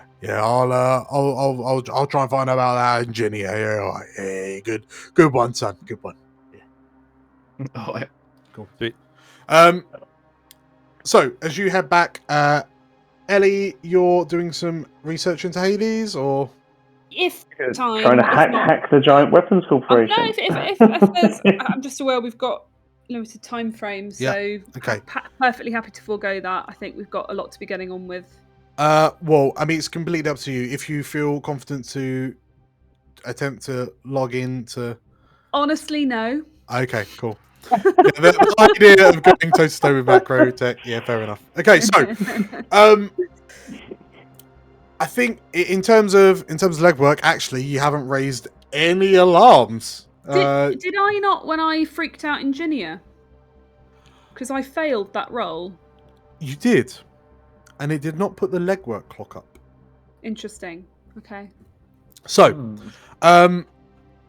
yeah, something happened, but you won't know what until it Awesome. pops up. Too late. So yeah, it would seem that you're completely flying under the radar. So, if there's nothing else, a few days come and go. Bear, your constant pestering of Ellie proves fruitless, as Ellie has not received any word from Angus. You. So just an aside, when you accept the job, mark an experience. So we'll pick that up in a bit, unless you want to mark it down now. Yeah, a few days come and go, and we find you back in the flat with Josh. Your little brother Ellie is watching the news, and sure enough, there is a massive protest happening outside one of the Blue Tree corporate offices. There is a there you can see there's thousands of people all crammed in and around this what was normally an attractive public plaza outside one of the offices, but there's currently it's currently filled with angry protesters kind of waving homemade signs and shouting about Blue Tree trying to dominate and overtake the people, and in the grand scheme of things, Blue Tree is largely ignoring it. The plaza, and sort of as you're watching this, and realistically, I mean, perhaps the more jaded of you take one look at this protest and think, "What's nothing's going to change in the face of a corporation." Ellie, you receive a message from Mook Smith saying, "Have you seen the news?" Can I reply? Yeah. Yup. A pretty public event. There's a little smiley emoji that pops up, and then Mook Smith is typing. It might be fun to go down and see what's happening. Understood. Open bracket 3. Yeah, Less than Ellie's 3. not sending any hearts back. Just Oh, is that what it understood, is? professional. Yeah. Yes, Jake. Was that Yes, Jake? Jake. That's less than 3. That's what it is. In and out of character. Lovely. Okay, so Yeah, so it would seem that yes, unfortunately, this public protest, this demonstration, is that being location of herded down. the Oh, location of God. the handoff. Bad news, guys. We're going to the protest. Yay. Listen, I don't feel like protesting. I don't know what they're doing. I'll just sit here. Nah, it's Wait. too bad. You have to get political today. Come on. The job's waiting for us. The job? Mm-hmm. Colin's Can down we- there somewhere. can we all assess the protest situation before going from the news and the build up for it? How angry does it look? Is it potentially going to turn violent, or is it fairly sort of peaceful? So the protest itself is well, the news is it's talking about these rowdy, violent protesters causing all sorts of havoc. This report brought to you by Blue Tree News. Yeah. And but the footage shows like they're having a sit-in. They're they're crowded in the corporate office foyer. They're sat outside. Yeah, some of them waving signs, some of them are singing. And is Blue Tree News like cutting in footage that's just not from that protest? So like these policemen from riots, completely different city in Vogue. Yeah, different city, different country. The writing's wrong. Climate. It's just in language. It's like it's not far off. Adam fall down. Yeah, the media team for Blue Tree are really going ham, putting a spin on this, earning their paychecks. Yes. So, but yeah, you can see like as you flick through the various channels, Ellie, you flick to MVN News, and you notice that, it's a somewhat more it's not like it's less biased. It's just it's less Blue Tree biased. But yeah, you can see that they just talk about how the protesters are. So Blue Tree is just like, I don't understand why all these protesters are here. But on MVN News, it talks about extrajudicial violence that has prompted has been prompted by a series of incidents involving Blue Tree, which is just like social crackdowns, and as Blue Tree and NLPD managed to start kind of locking London down. Okay. And then you can see like from the on the ground reporting, you can see that there are protesters, reporters, just onlookers who are confused about what's going on. You notice that there's quite a few non-human people in the crowd, so there's a disproportionate number of elves, dwarves, orcs, trolls just kind of protesting. There's a lot of humans, don't get me wrong, but yeah, a disproportionate amount of non-humans. Okay. Are we gonna be starting the mission, Dan? Yeah.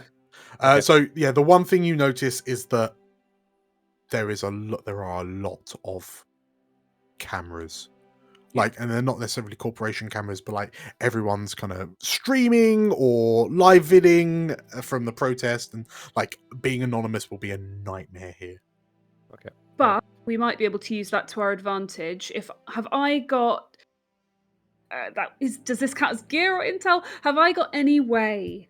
It would be gear, wouldn't it? Any way of essentially scanning for a face through all these different social media feeds? That's good. Yeah, it's cool. Like, because we know what he looks like. We had that picture from McSmith. Yeah. Could we use some kind of facial recognition software to cycle quickly through all these different live feeds and Facebook lives and whatever's out there at the moment, and CCTV and things like that? It's quite a big operation. Yeah. So what was your intel from? Okay, I had intel from getting the job, I think. Yeah. And there was one other from my research, I think, because I got a good research roll. You got 10, or 13. Okay, so him. Gotcha. Okay, so yeah, you'll be able to. So the intel that you got from your research, you'll be able to use it to, if he pops up on someone's thing, you'll ping. Okay, so I've got a ping set up. Yeah, it might be slightly lagged, but yeah, you'll be able to. At least we'll have an approximate area of the protest, because there must be thousands of people here. There's going to be too many for us just to wander through the crowd. Absolutely. Yeah. Okay, so in that case, you have an idea how you'll be able to find him in the crowd. It seems like you'll be able to, you've been given the green light because this protest is happening right now. It's not too far from you, but the time is of the essence. So with the start of the mission, Marcus, are you going to roll? What is the plan? So I don't know if I should be rolling here's the plan, because there is no plan. So maybe the feature just does not work. Okay. Which I think is fair, because I could say, bear provides security, but there's actually no plan. We just go there and improvise. So We'll just Mhm. skip the feature. But I do get. I love it when a plan comes together, which Or is. do you want a plan for if it all kicks off to be able to say you keep civilians safe, you distract the It'd be media? good to have an you- exit strategy, yeah. Like Mhm. once we've got him, where we, if we get Okay. separated, where we meet him back up, that kind of stuff. Yeah, it's like we don't have a plan when we're right there, but if things go sour, it'll be good to have a plan. Okay, I'm gonna give Kat. Her task is to scan software, all the for his Surveillance. face, locate him, right? Surveillance. Yep. And then we're gonna. What do we need to extract him? Bear will be to extract him or his body once he's Make sure. located. Yeah. And Price will be to make distraction once we found him. Or look for, Oh, or protect innocence. No. Mm. Well, that's not what Marcus is giving you. He's saying Okay. once we found him, if you can make a distraction somehow to get the Okay. camera of the. Right, okay, distraction cameras, okay. Yeah. Okay. And Marcus' job is to. What would be his job? Get to the target as fast as possible. Mm. Okay. Cool. And I got this. I get to roll edge. That sucked. Oh no. Okay, you gain 1 hold, Yeah. but your opponent has predicted your every move. The MC will advance the legwork clock. Okay. Well, that's fine. One last. Okay, so we used an intel to find his face from Ellie. I guess the one last. Okay, tell you what, we'll leave it like that. What was Marcus's hold for? Sorry. I don't know. I don't think it should be there, but I'm gonna regain it for this anyway. So Okay, fine, cool. Right. In which case, as we have a plan together, which is just try and hope Ellie can find this ex-Shadowrunner and intercept him before he makes a handoff. We will grab a 10-minute break. cool. Okay. Right. See you in a bit. In a bit. Bye. Hi, Julia here. The life of a Shadowrunner is hard. So please, click the like and subscribe buttons and we can keep the lights on and the decks running. Thank you. Welcome back, everybody. Okay, so with a protest outside one of the Blue Tree corporate offices in full swing, our Shadowrunners have successfully completed what legwork they could complete, as the window opportunity is extremely narrow as they attempt to stop the ex-Shadowrunner Crumpet from selling off the data that he has stolen, presumably from Hades macro technology. So we catch up with our runners. I assume you're just kind of driving to the protest, getting out, filtering in. Like, where is everyone situating themselves? What kind of location is it? Is it like a big square outside the Blue Tree headquarters? Yeah. So the plaza itself. So it's this big public plaza. As you start arriving, so who's on the ground? I'll be on the ground. Yeah. Bear. Marcus, but somewhere a bit high up, like I don't know, by a statue or whatever, or even up a building, so you can actually survey the crowd. I think Ellie's gonna be in like a cyber cafe, if those things exist in a nearby cafe. the 2070s. Cyberbucks. Like really close to, like basically on the edge of the square, so that if she did need to get involved, she could literally hoon it across the square. Okay, perfect. So in which case, yeah, for those so you've seen up close. So the plaza is dotted with low grassy mounds, coffee carts, food vendors.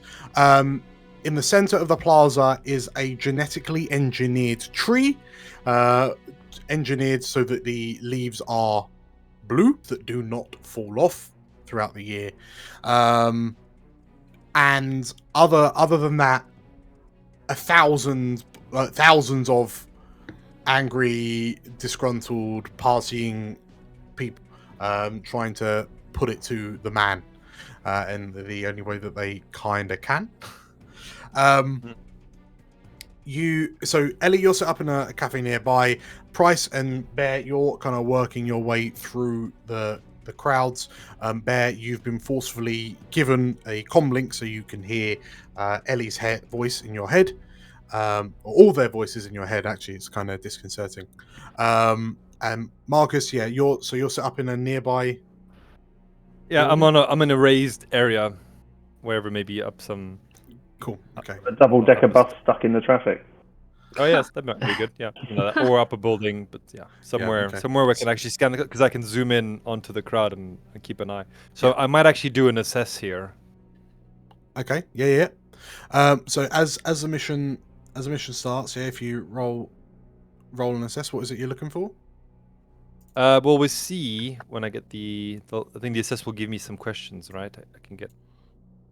All right. Do I want links? Do I want to be helped? Price, do you want to help me, or should I just roll it? Because you're I could be giving you some information from down on the ground. Like, have you seen this weirdo over here, or does that one look like him? Yeah. So in which case, Jake, if you roll help with interfere for Price, as you kind of have eyes on the ground, and then Marcus can do assess from up on high. And do I just get a +1 for this help, or +2? +2 because you're linking with Marcus. Cool, and I get the +1 from Marcus as a generic thing as well for the plan. Is that right? I don't think I told you it's not part of the plan, so no. So it's just a +1. No, just a +2. Just a +2. Yeah. 7. Cool. So you're implicated in the results of Marcus's move if there's any negative repercussions. Yay. Okay, so Marcus, you get +1. Yeah, synth. That's 9. 8 + 1, so get 9. Okay, cool. So yeah, you can ask. So you gain a hold in the ensuing action. So you don't have to ask now, but you can ask now if you want to. Yeah. Okay. So let's have a look. What do you think, guys? Should I ask all? Biggest threat. Where can I gain? No. What is my best weight now? Avoid trouble or hide now. Should I look for concealment? Maybe who the leaders of the protest are. That might be quite like who's in control. Like if there's going to be troublemakers or. I'm not really looking. So I'd rather see something that's concealed rather than who's in charge. Potential complication. Yeah, but we're trying to locate him. So I'm going to go with what do I notice despite an effort to conceal it. What do I notice despite an effort to conceal it? Okay. Yeah. So as you look around from your vantage point, like guided by Price, who's effectively being your spotter, you notice that kind of roughly near the middle of the protest, near the tree, near the blue tree, there appears to be 3 individuals. And whilst they look like they belong at the protest, they look a bit rough and tumble, or sort of like they look a bit anti-establishment. You notice that they don't really seem to be taking any notice of the protest. They're kind of very focused in on themselves. And Price, as you kind of get a bit closer and have a peer in, you realize that these 3 look like, in inverted commas, Shadowrunners. I will let everyone else know this. So you see one of them has a cyber deck similar to the one Cat uses, that he's kind of tip-tapping on. There is one individual that's just kind of in a tank top, just looking around with a mohawk, and there's a third individual who is pretty chromed up. Both, like all 4 limbs are cybernetic. The lower jaw is cybernetic. Looks pretty very chrome. Can I zoom in and send some snaps to Cat? Yeah, absolutely. Cat, look what I found. So yeah, Look what he found, Cat. Yeah, can you tell me who they are? She says, "I'm on it." All right. So you can see from Marcus's pictures that one of them seems to have a cyber deck that they're actively working on. Okay. So you're logging in. Like, so are you? So what is it you're doing matrix wise? Are you just trying to get into the like the local surveillance cameras? Well, or... I've been sort of doing my thing of, you know, looking through various. While I know I've got the ping set up, but I'm also been spending the time looking at the different cameras and angles of. Okay. So you just going through like social medias Process. from this Yeah. cafe, just watching people's feeds. Just like any live feed on social media that I've done a hashtag search for the protest, and anyone live streaming the protest, I'm sort of just flicking between different feeds, sort of just keeping an eye out, but also relying on the ping that I've got set up. But yeah, now I've got the picture of these three, I'm probably gonna find their Tinder profiles. Yeah, right. Okay, so if you log look, in, see what I can find out about their identity. sure. If you use your deck to log in and go into the matrix proper, you'll be able to see the avatars. Yes. So yeah, if you conjure Witch's Cat, you'll be able to see the avatars of everything. That's it. So I'll log in. As you jack in, and yes, you jack in, you move into the matrix. Sure. The world is zeros and ones, which then reform to roughly what you were looking at. And in place of the office building, you see a large blue tree. And like there are just scores of matrix avatars throughout the plaza that are just popping up. But as you kind of electronically move through the crowd, you see that near the location that Marcus has pinged you is a generic Roman emperor avatar. And as you do a quick search, you know that this is it's Gaius Vulpa, and he's a pretty cocky bastard. But he's a hacker that you know of. And you notice that basically Gaius appears to be wirelessly hacking the local systems from the middle of the plaza. So he seems to have jacked it, like basically be wirelessly jacked into the camera feeds around. Okay. Same as you. Yeah. Okay.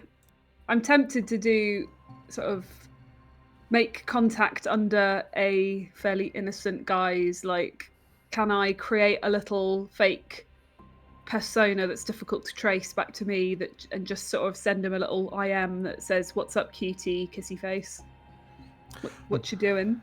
Handsome guy like you." Okay, so as you go to you type it, you effectively type the message, you send it, but then you notice that your sending icon is just spinning and it seems to be stuck. So he's not receiving incoming messages? No, you notice that like this isn't it's a single tick on WhatsApp instead of 2 ticks.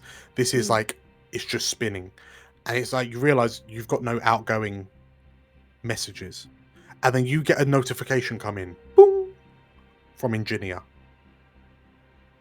And it says, "Please walk away." Oh shit.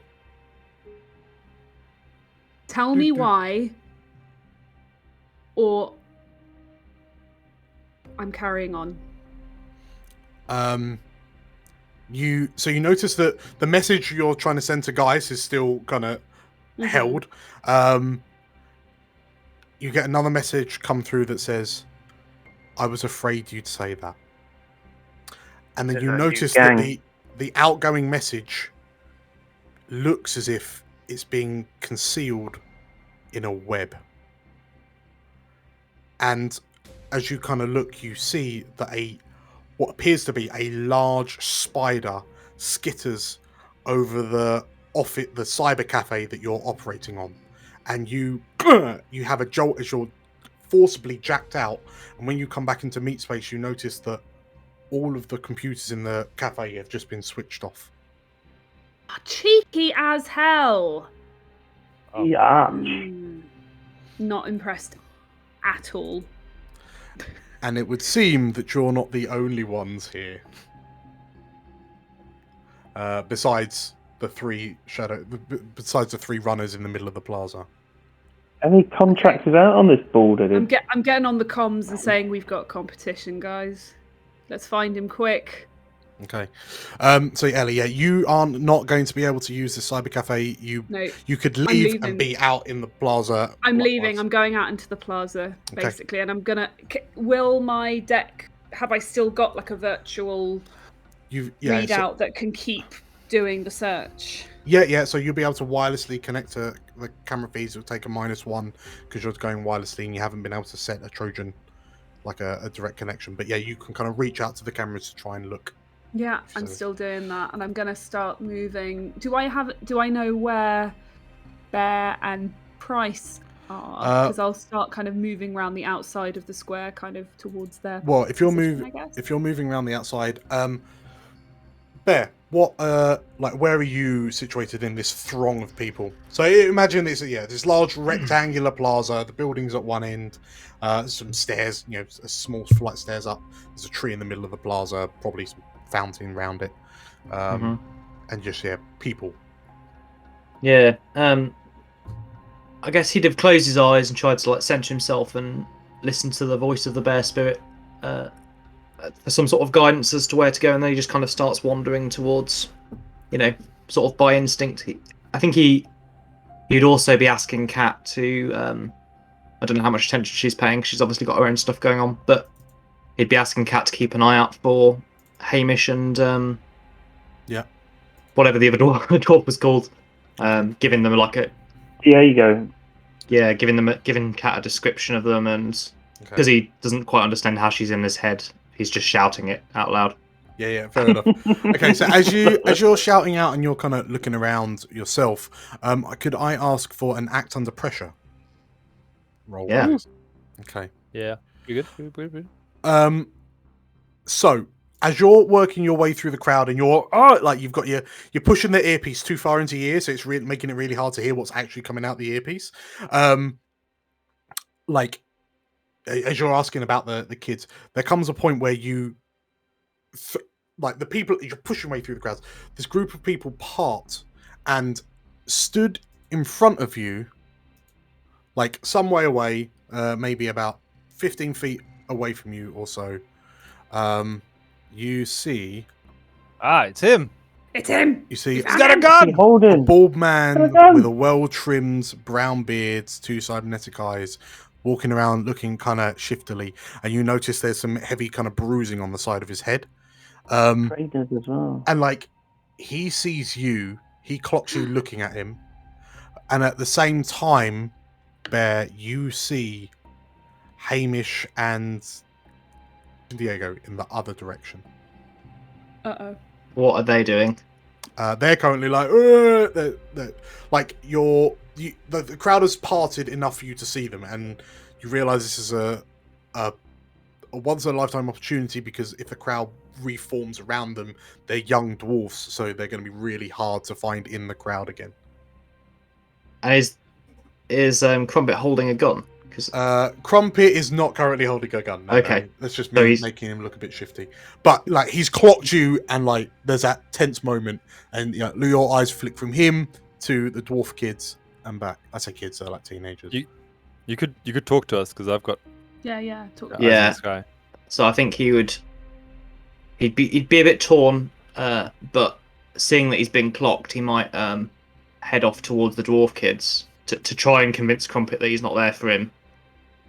And basically say out loud, Marcus Price, he's here, and try and give a location.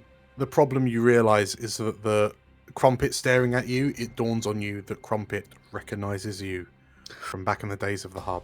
Yeah, not exactly conspicuous, are you? Yeah, fair enough.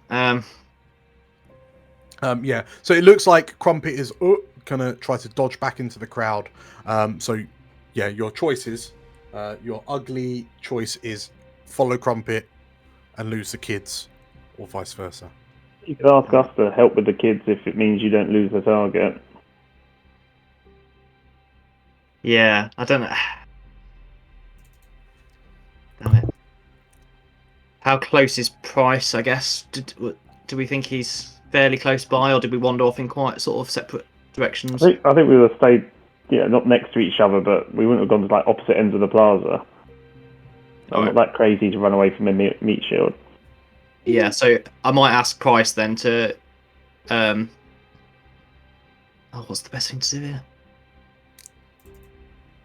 It's an ugly choice. It is an ugly one. It's really tough. Okay, I'm going to clock where the kids are, but if they don't seem to be in immediate danger, I'm going to stay on Crumpet. If he's attempting to flee from me, then can't let him go. Cool. Right, so you stick to the mission, and Crumpet clocks you and then desperately tries to make his way, disappear into the crowd, but you kind of shoulder your way through to follow. Price, are you letting everyone know? Are you just shouting, "I found him"? I'm trying to describe loudly where I am while running after him. Okay. Yeah. So Price, you can hear kind of garbled communications coming from Bear. It seems like he's found something. What do you do? Do we have a good idea? Do I have a really good idea what he looks like, or? You would have seen the vid feed from before. So if I've got a good idea what he looks like, I'm going to start heading in the direction of where Bear is. But because we've got some company, I want to chuck up a couple of illusions of this guy's face on other people around the crowd at random. So it looks like for the other people trying to hunt him. If we know where the real one is, I want to make a few other people look like him. Okay. So cool. In which case, if you chuck me a cast a spell roll. Oh, I get plus. No, it's an illusion, isn't it? Oh dear. You might get a +1 to this, because what did I say that your plan Oh, was? it's kind of part of the plan. Distraction. You were causing distractions. Yes, it's a 7. Okay. Right. You that get will- your +1. That will push you to a 7, which is a partial success. Okay. Cool. Okay. So in terms of that illusion, we'll look at that one first. So PC. What's the guy's name again? Crumpet. Crumpet is. Cast a spell. So yes, you cast a spell, but you choose 2. So you suffer drain. The effect is loud or otherwise attracts attention. You choose one aspect of the magic that is not entirely under your control. The MC will choose one and twist it. Because you need to also tell me what the spell looks like. So you need to choose a shape. You need to choose an effect, which we know is illusion. I need an illusion of him, so the spell's going to look like him somewhere else in the crowd. So you're just doing like a sphere of illusion around you? Or of different people in the crowd, so making them look like him, so they think that he's them. Sure. They are him. Oh, okay. So, choose. Whether it means that some of the faces start to look a bit more garbled and crazy, I don't know. Okay, so we'll use your Arcana to have it affect multiple people. And choose your 2 poisons. So drain, it's loud, it attracts attention, or it's not quite how you envisaged it. Probably the drain and not quite how I envisaged it, because then the loudness will just make it seem like I'm the one doing it. So drain. So I'll take 1 harm. Is that right? Yes. Yeah. For the drain, and he might only have one side eye on that one. He might actually have hair on that one, or a moustache. There's enough to be a bit confusing, but it's not. If they were clever enough, they might spot they're all a bit. Sure. Okay, so as you try to cast a spell, but you're kind of getting jostled around by the crowd as it happens. You manage to cast a spell, and it flies out. You plumb your Arcana to have it affect multiple people around you. I'll have you take the harm roll in a second. But as the spell casts, you look around and notice that it didn't affect anywhere near as many people as you'd hoped. Actually, sorry, no, I'm going to change that. I'm going to retcon it. It goes off and it affects all the people you expected it to, which is a large number, a few dozen, because everyone's packed in. Ellie, you get a ping, come up on your cyber deck, and you're like, found him, ping, ping. Bing, bing, bing, bing, bing, bing, bing, bing, bing, bing, bing, and you suddenly have about 35 pings. Guys, what's going on? He's all over the square. I don't know what's going on. It's fine. I've got the real one. I've got the real one. Where? What Fine, do you Bear's mean got the real one? What's the real one? Tell me where. So, Marcus, from your vantage point, you see that there is a circle. There is a group of Colin Boyles who are just like bubbling around, looking a bit confused, and like they start to disperse into the crowd.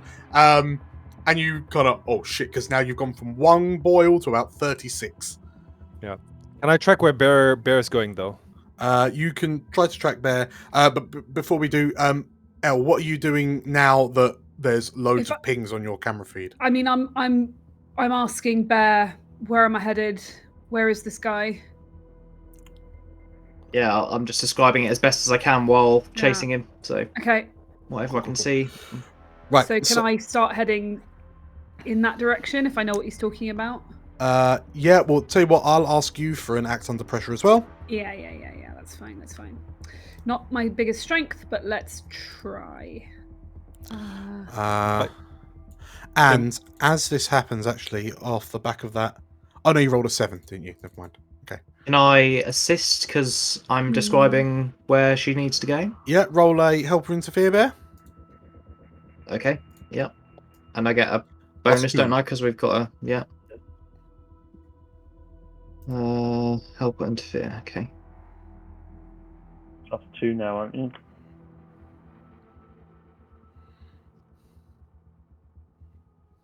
Okay. Okay, so you roll a 7. Okay, so cool. yeah, Ellie, you can take +1 forward.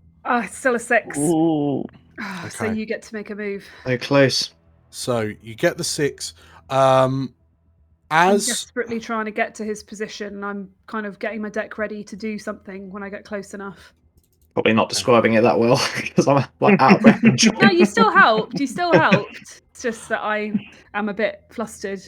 okay, so Trying as to you run try through a to crowded square. as you're going through the crowd and you're kind of bumping into people, you kind of moving through the crowd at pace does in fact draw some attention. And Marcus, as you, from your vantage point, you notice that the 3 Shadowrunners at the tree in the center of the plaza have looked over, like they've noticed that there's loads of people wandering around with the same face, and there appears to be someone trying to multiple people trying to move through the crowd. And they don't seem to react, but you see 2 of them are kind of looking at each other, and they look a bit more shifty. As this happens, you notice one of the Colin Boyles approach the 3 of them, and they begin talking. Right, I'm trying to track where Bear is. Okay. If you roll me an act under pressure. I was act under pressure. Yeah. Okay. Yeah. Act under pressure. I'm trying to see if I get my +1. I don't really think I do. No. Okay. Boof. Ooh. Oh, the wheels are coming off now, aren't they? Yeah. Go back to the previous mission. That one went really well. Okay. So, you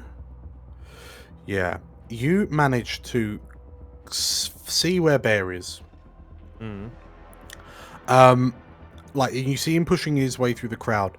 You then hear a voice behind you say, excuse me, are you supposed to be up here? And you turn around and it's like a local Joe security for the building that you've climbed to the top of. Okay, so I'm on top. Am I alone on top of the building? Basically, yeah. So it's basically one of those kind of low top, almost, how you'll have kind of a canopy over the front entrance of a building kind of thing, and it's just like a slightly lower roof, if you will. So you're there. So you're only 4 floors up, but you can see down onto the plaza. But yeah, this guard has just kind of clearly seen you from a window from one of the higher floors come out and be like, what are you doing? I shoot him. Whoa! With my gel rounds. from the silenced pistol. Yeah. Wow. I don't have time for this. This Right. guy is... Okay, so as you look to this guy, and it's like a proper old Joe, roll me. He's got 1 day left before retirement. Roll me. Mix it up. Oh god. Oh gosh. Like, his badge is going to say Shane McConnell on it. It's his new job. Don't really get there's no advantages. It's just a straight mix it up. Okay, with synth. Come on. Okay. Oh, no. Okay, so with this gel round, you sort of like see this old boy talk to you, and you. However, I need you to pick 2 poisons. So Nana takes harm. No, that doesn't work. You take harm, as established. Okay, I'll take harm, and Maybe don't he wanna managed to get his pistol out at the same time. yeah, I make too much noise. Advance to relevant mission clock. Where's the mission clock? Oh, is this action clock? That's not great. I guess if he gets a shot off, that's going to be noisy, isn't it?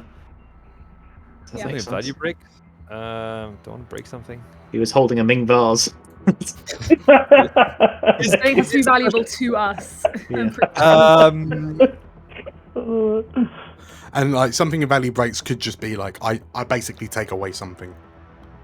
Yeah, I don't really have much of value though. So It doesn't necessarily have to be you specifically.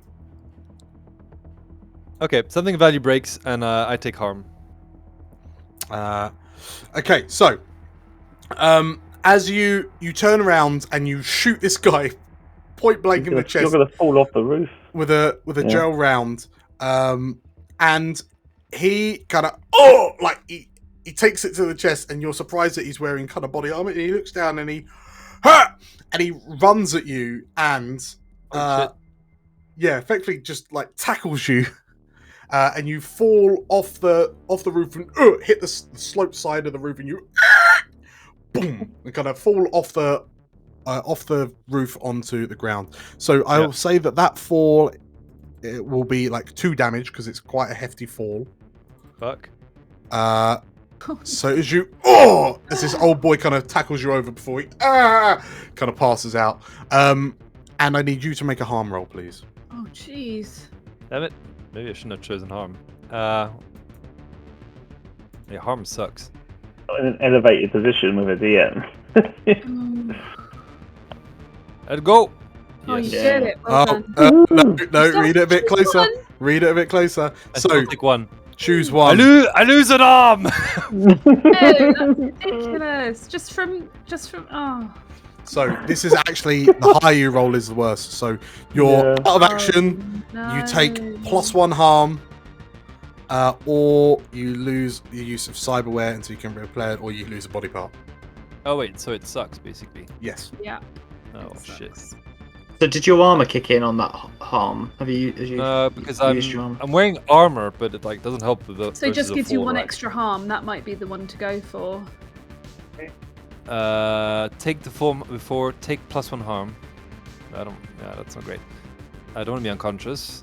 None of them are great, Anton.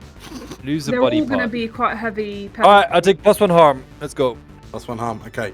So you, like you land as you fall. You land on the corner of some. So it's like a small wall, and you Railing. over the back of the wall, and there's a in your back as you land on it, and you sprawl out on the floor. You see a couple of the protesters look around and kind of wonder what on earth just happened. But yeah, you're now on the ground floor, like pretty much in the plaza as well. Just yeah, like pretty banged up. You think that maybe some of your ribs are broken from the fall. DM Dan, Yes. could I argue that my armor would remove 1 harm? That's from that exactly what fall? I was about to type into the chat. Because the description as written does say, when yeah. you suffer harm, lower the harm suffered by the level of your armor. Cool. There you go. Your padded Kevlar armor. Okay. So whilst this is all happening, who's not had a go in a while? Ellie? No, Bear. So what do you do? You're following after. So you're following after Colin. You seem that he's made it to the center of the plaza, and you're in the shadow of this blue-leafed tree, and you can see Colin sort of like in front of 3 individuals. The individuals kind of turn to look at you as you kind of push your way through the crowd, you don't recognize them, but you recognize them as runners, clearly. This, what appears to be a hacker, just this kind of tank top wearing brute looking guy, and a chromed up street samurai. Okay. What do you So do? I don't recognise them specifically. Okay. So I'll probably, once I've caught my breath, I'll kind of, yell at him, "Oi, stop it! You're coming with me!" Okay. And I'll basically shout to the other three, "Jog on, I was here first." Okay. Are you politely trying to convince them, or are you going to threaten them with something? Yeah, I don't know if I'm being specific about a threat, but I'll be exuding threat and menace. Yes, Okay. making it clear I'm not messing around. So I'm happy for you to play hardball. When you get in someone's face threatening violence and you intend to carry through. Yeah. So what is your threat if they don't comply? I'm taking this guy with me, and I don't care if I have to knock them all out to do that. Okay, cool. In which case, roll hardball. Okay. Play hardball. Okay, Bear. As you kind of size up to these punks, Leave him you're alone. just like, dead or alive, he's coming with me. I imagine it's like Shrek, I'm nobody's message boy, I'm a delivery boy. Yeah. So, as you size up against these NPCs, they take one look at you, and oh boy, here we go. Oh no. The street samurai looks to you and looks you up and down, sneers. What it's a weird sneer because the bottom jaw is all cybernetic, right? And then says, "I'd like to see you try." And you watch as this street samurai's hands fold backwards and taser points come out of his wrists. Holy shit. And the tank top guy kind of looks to you, pulls out a knife. The hacker just, oh shit, and backs off a little bit. And yeah, they look like they're getting busy. So we're gonna advance this to 9. Marcus, 9 Bryce. o'clock. Okay, and as this is happening, what time is it? It's now 9 o'clock. Okay, so Marcus, you hear Bear kind of going, Marcus. Ellie, everyone hears it. But yeah, Bear, you're now stood facing off against these three kind of rookie runners. And Colin Crumpet is just kind of his head spinning from you to them, and you see him try to kind of attempt to dart away. Bear, what do you do in this moment? I'm gonna attempt to disable Colin in some way so that he can't run for it. So probably kick out his knee or something. And then depending on how the others react, I'll if they don't attempt to stop me, I won't go for them. I'll just grab Colin and leave. Okay. But if they get in the way, I will beat them up or try to. Okay, in which case, as we kick up the tension, Bear, if I could have are you using violence against Colin? I suppose you are. Yeah, mix it up. Yeah, this is all with my fists. I'm not trying to kill anybody. Yeah, that's fair. Yeah.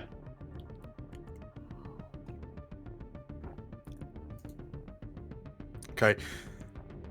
Woo! Nice. Okay. So as you kind of stride forward, you kind of push the street samurai out of the way and kind of go, come in with me, and you grab the ankle, the lower leg of Colin, and kind of pull him to the ground. You have successfully kind of obtained Colin. You've successfully obtained Crumpet. And you turn around to to kind of face off against the others.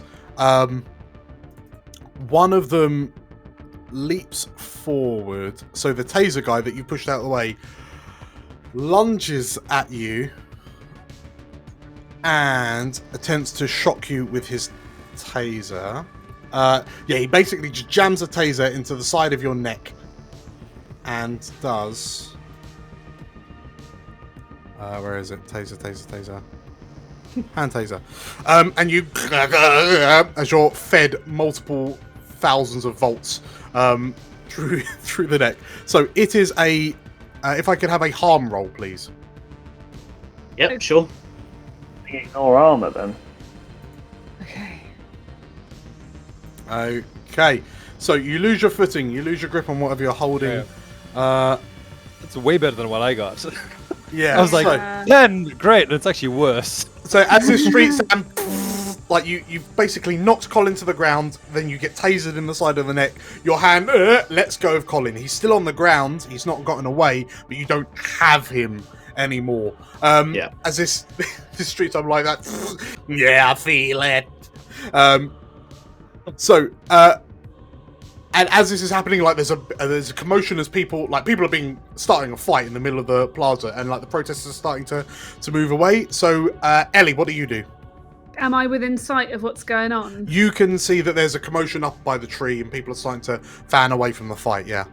So I'm going to try and get as close as possible because I assume I might need to be within range for this to work. And like I don't know who's actually. I assume the scuffle is Bear and Colin, but I don't know for sure right this second.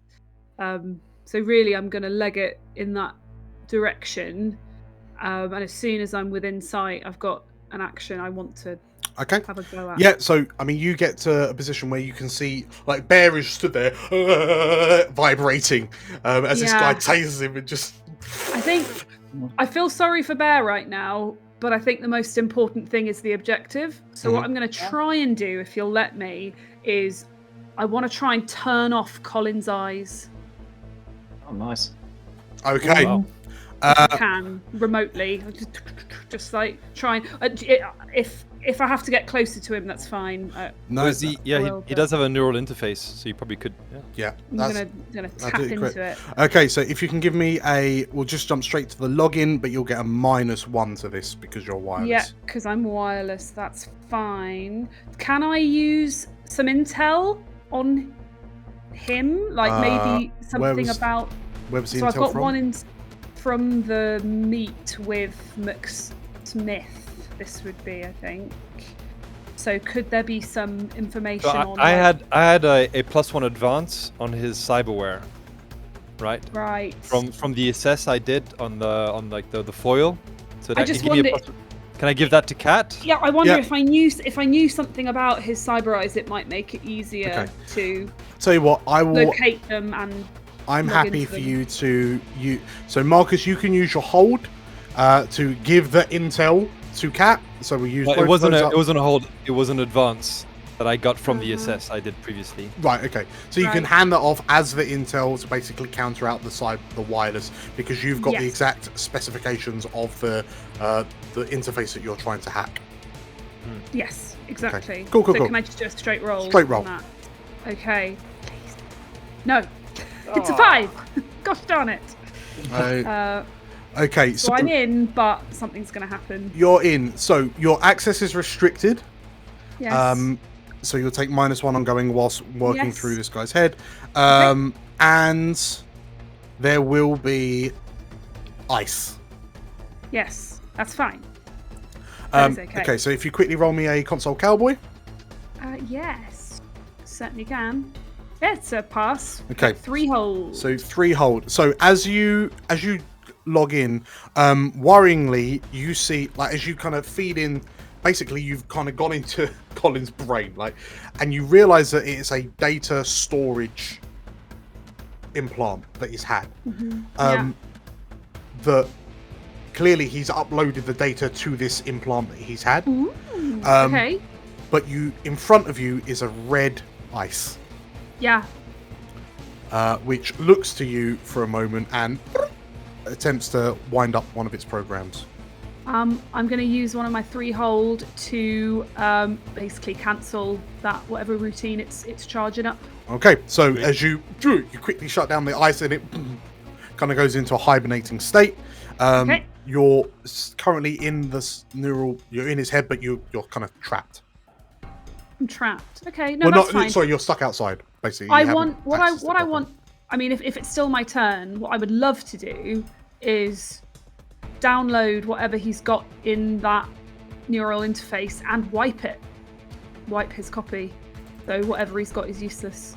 Okay, what we are gonna do as you jack in, so set the scene. Bear is getting electrocuted in the middle of this plaza. You're like, yeah, sorry,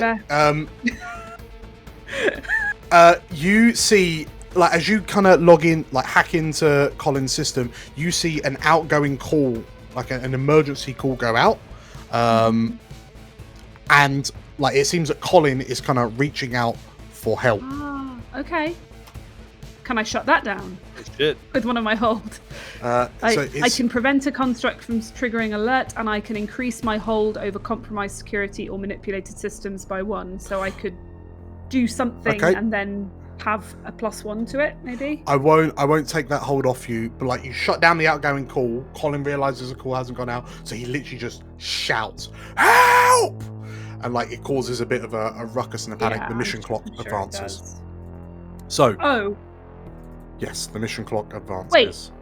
On a success, it can advance. Okay. No, this is off the back of your complication. Okay. So,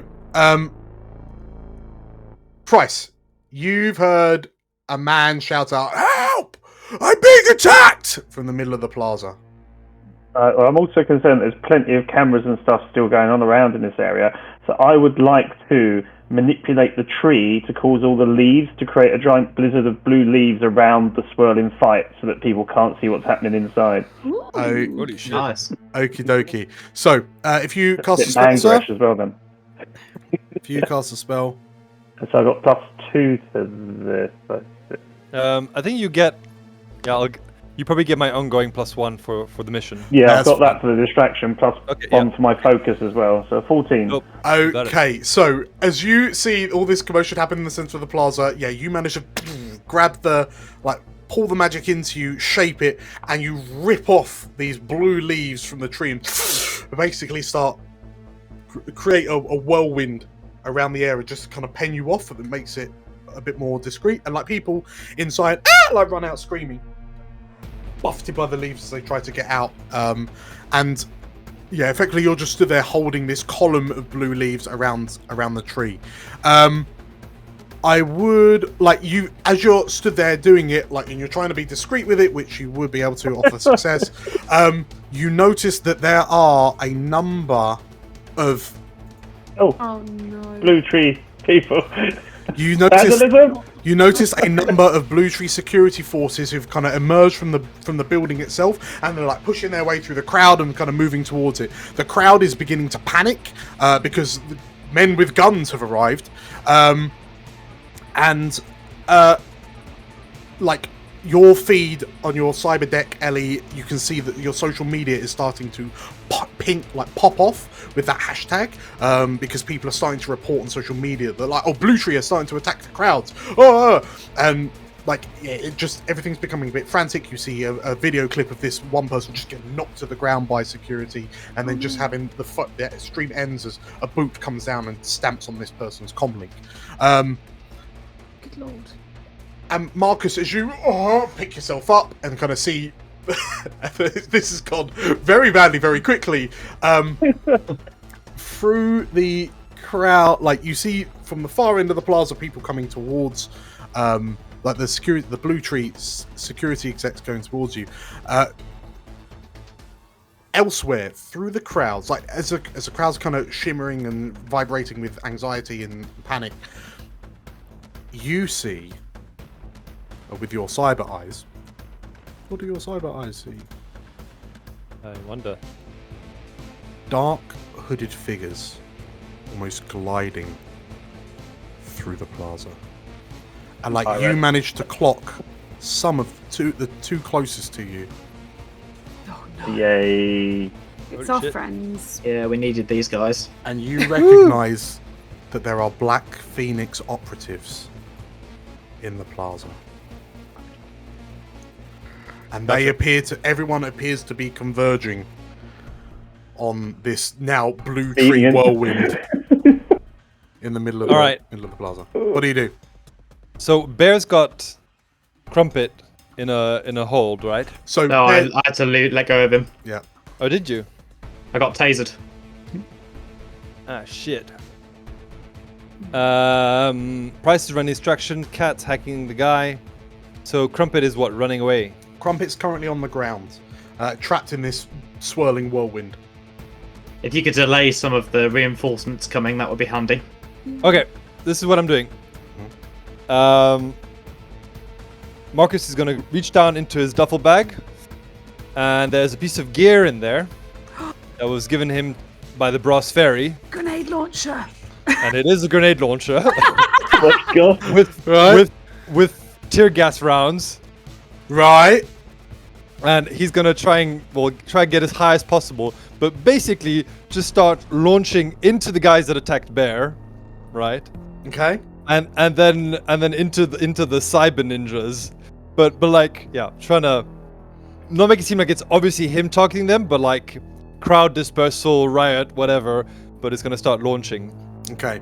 So as you boom, boom, boom, Discriminate. start firing tear gas grenades into the crowd, I'm gonna ask for you. So this is our. So what is your objective? Create space, and I need space for Bear, and Price to get Crumpet. Could, So could you use the I need tear to, gas also to Go ahead, herd the crowd into the security forces to slow them down? Yeah, that's roughly what he's gonna do. He's gonna be targeting around Bear and Price just to get everyone moving towards. Yeah. Right. In which case, that sounds quite violent. So can you mix it up, please? I will mix it up. I would like to ask for a +1 because I did an assess on the ground, so I know where to shoot. Yeah. Okay. That's fine. And is that the hold that you had? No, that's your mission hold. That was the gear. I still have the hold. Yeah. Okay. Cool. Okay. Yeah. Do So we get- mix it up. +1. With synth. Ooh, baby, let's go. Okay. Amazing. So flawlessly, you just reach into the 13, duffel bag, yeah. you pull out, like your back hurts because you just fallen off a building, I'm always so angry. and there's one protester that looks at you and, oh my god, she says as you Oh, lady. and just start Goddamn firing tear gas rounds into the crowd, and like they clonk off a couple of people's heads, and like you just see this gas spill out, and people start screaming, ah, like running towards the building. And they run around. They start filtering around the blue tree whirlwind, and you see the blue sex team's gonna just gonna get swamped by the stampede of panicking civilians. Yeah. And I will try and target the group of Shadowrunners that were. So I don't know if they need to. Bear in mind, I'm still there as well. Yeah, and Ellie's close by. Yeah. All right, there might be. But I do have Cyber Eyes, but I guess it's not auto fire. So okay. All right. I think we can handle the Shadowrunners. It's more the others that are coming. Okay. Yeah, I'm taking care of the others. as this happens, you notice that as the crowd disperses because they're running away from you, like left in the open are these dark hooded figures, like the Black Phoenix operatives, and one of them, like two of them, turn to regard you as just the man with a grenade launcher. I mean, it does have the tags. Hold on, the tags. Near, far, area, loud, messy, clumsy. Okay, so back in the. So, did you fire a grenade into the whirlwind? What do you mean the whirlwind? Like into the middle of the plaza where Bear and that is? But the problem is they'll take harm if I do it, correct? Yes. Okay. So no. Okay, fine. So yeah, Bear, you're in the you've been tasered. The taser comes away from your neck, and you hear, "Yeah, do you want some more?" What do you do? Because you notice that Colin is Crumpet's slowly getting to his feet, and Like he's seeing everything that's happening around him, and he looks like he's just gonna bolt. Yeah. But the samurai guy's the only one actively attacking me. The others are kind of winding. Well, the Decker's just trying to stay out of it. The Cyber Ninja's going for you. Like the Street Samurai's going for you. The other guy looks like he's about to jump in the fist fight as well. Yeah. Okay. I'm gonna try and quickly lay out the samurai and the other one. I'll leave the Decker alone if they don't seem like a threat. Okay. And then I'm gonna turn my attention back to Colin. Sure. In which case, so if you're offering violence to the two runners, if I could have a mix it up, please. I assume, are you trying to take them out the action or take them out permanently? I mean, the Git did taser me, but yes. No, I'll probably still be trying not to kill them, but I don't care how badly I hurt them, other than that. So yeah, that's about right. Yeah. Okay, yeah, mix it up. Yeah, I don't want them getting up. Is the key point. Nice. Okay, so you, as he says, "Do you want some more?" You turn around, you look to him. Describe to me how you deal with these two. Starts.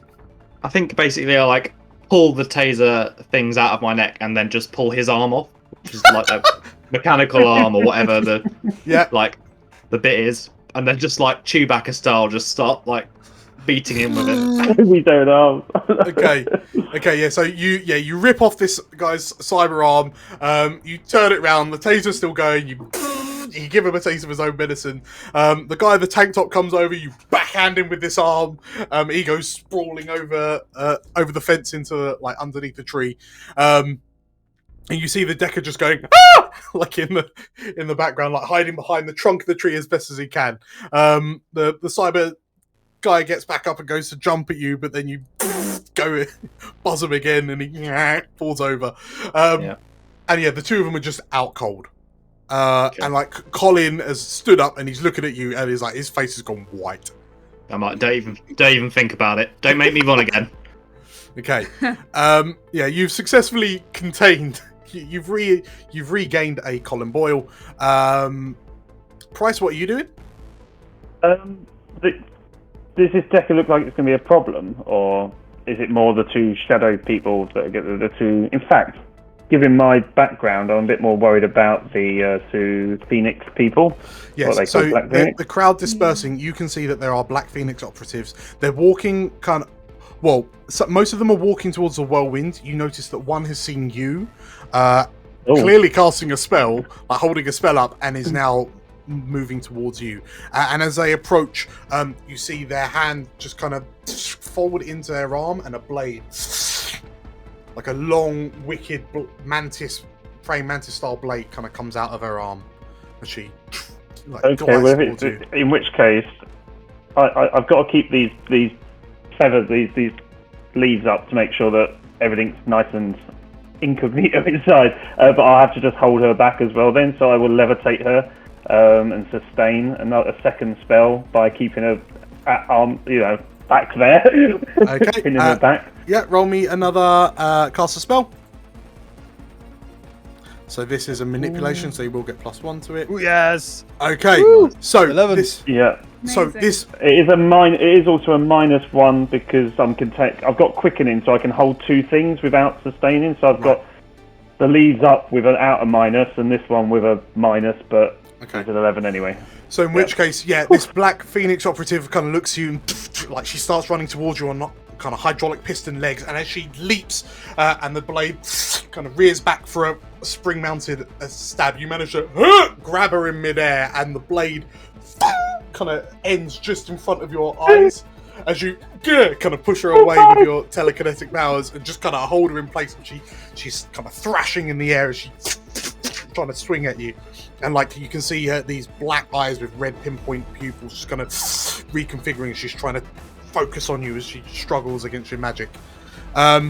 Everything is awesome. So whilst you've got this Black Phoenix operative kind of held up, Ellie, what are you doing? I'm still trying to get into this guy's head. What was the last thing I did? I sort of logged in and dealt with the ice, didn't I? Yes. But then my plan was to go a step further and see what I could Okay. either extract the information or it was just securing it. So I might, if I can't do that, I'll just wipe it. Okay, so if you roll me a Wipe the hole comprise into this. comprise security, Yes, compromise security. as you try to hack. The hell's happening with my rolls today? Oh, Okay. Right, it's a 5. So, as you kind of fix in you notice that the data petition that you're trying to hack, it seems unusually tough, and you get a little notification pop up in your world. It's an avatar. An avatar materializes of one of those kind of like smiling Venetian style porcelain masks with like the painted smile, the gold filigree around the eyes,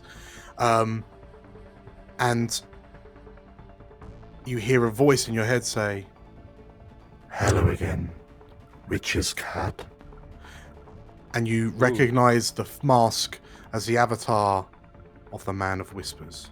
Oh, fuck that. I'm leaving. exit stage left. Yeah, right? So are you jacking out?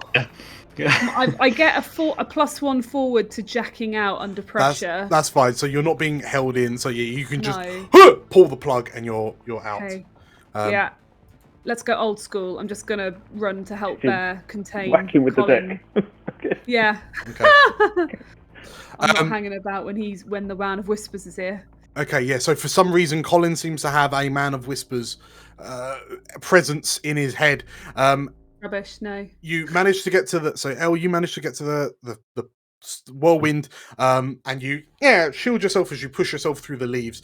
You see the decker kind of squeak again as you enter into the plaza. You can see Bear just kind of telling Colin not to move. And what do the two of you do? I think Bear would be shouting at Ellie to it's time to go. Got what we needed. Let's get out of here. Have you got him? Yeah, I've got him by the scruff of the neck. Yeah. Okay, let's go. Okay. And we sort of start exiting away from the Black Phoenix people. Okay. Different direction. You emerge, and like as you emerge from the whirlwind, you can see that effectively from the southern half, the east to the west via the south, converging on your location are these Black Phoenix operatives, and there's about 5 in total. One of them is floating in the air.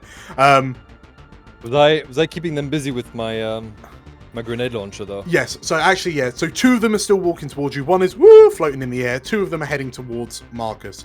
And like seeing that as you start to kind of move away from them because Blue Tree security is still being tied up by the panicking crowds. And like your social media is still going crazy as everything's happening. There's a whirlwind. There's people walking through the crowds. And what's up? There's someone floating.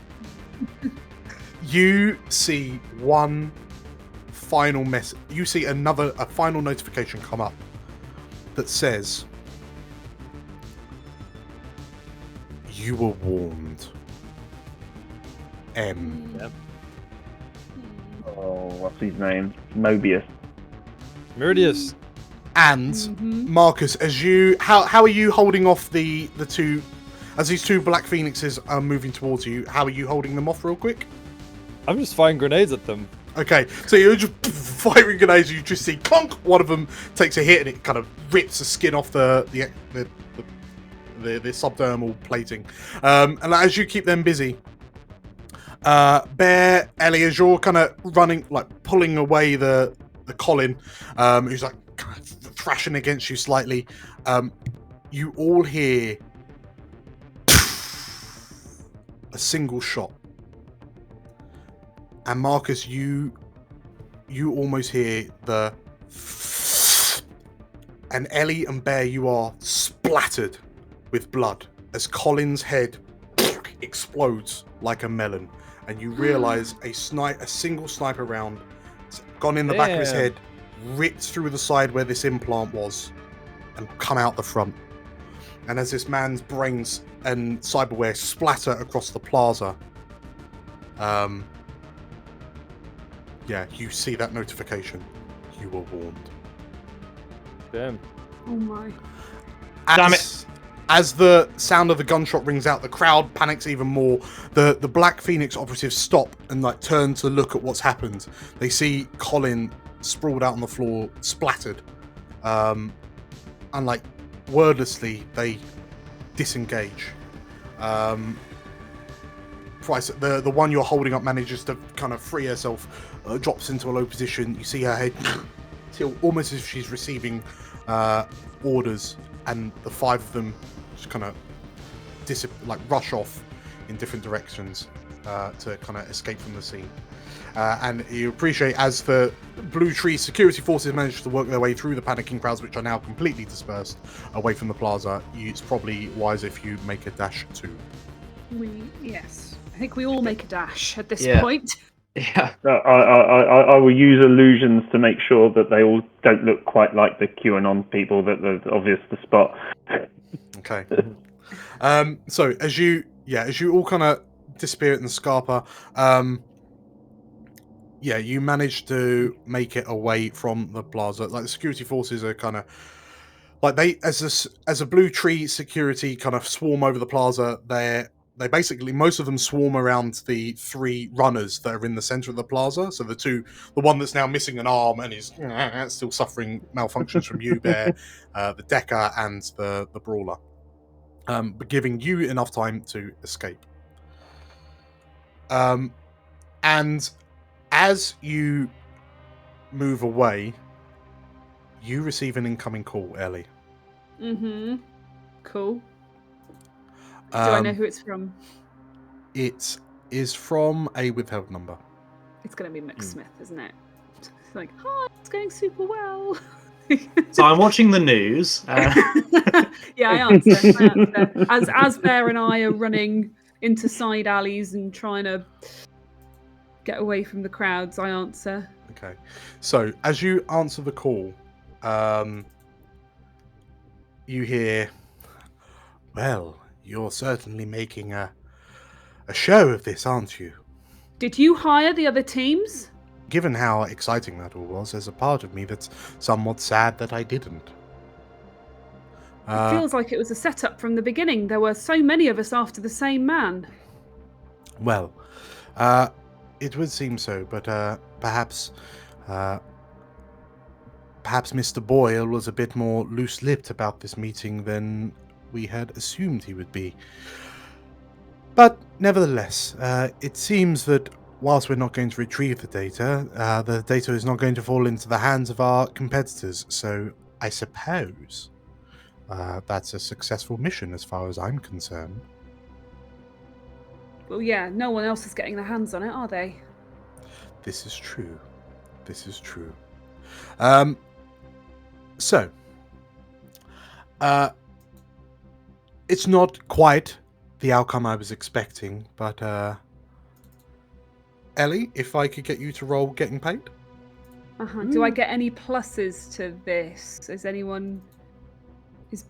I'm with Bear. Is Bear helping? This one... Yeah, this lady, one is, pony up! This one is Like covered in Colin's blood, just like. I unfortunately, need to pay my therapy bills. This is unlinkable. Okay, that's fine. So plus. So choose the modifier. So what is my modifier? So it works off the legwork clock. So weirdly, it's +5. It's 5. Nice. Okay. Do I need to? Planning, 100%. Execution, not so much. Okay. Do I type 5 or +5? Just 5. So we actually benefit from doing very little planning and just messing the whole thing up, don't we? Right. Yeah. So I get to choose 3 from the list on a success. So not a setup or ambush, paid in full, doesn't attract attention, employer's identifiable, learn something. I think we want to learn. I think we want experience.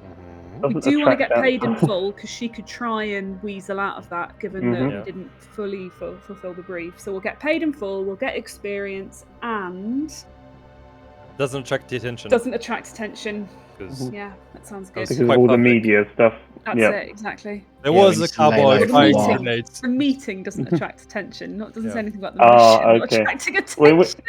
Well, in which case, is it an ambush in case we're getting tracked down by? No. I'm not too worried Okay. about that. Okay, so sorry, it was paid in full, everyone marks experience, and The meeting doesn't attract attention. cool. Okay, very well. So, out of curiosity, you wouldn't happen to know who the now deceased Mr. Boyle was attempting to sell the information to? Do you?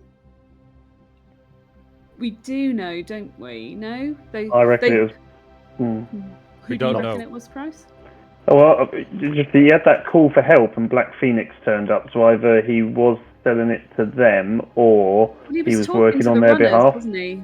Yeah, but Okay. when you were in his head, he called for help, and that's when Black I Phoenix can tell turned her. up. I might tell her that. I'll say, well, he seemed to be talking to a bunch of Shadowrunner types, but actually, when I tried to hack into his neural interface, he sent a call out to a fairly shady organization you might be familiar with, Black Phoenix.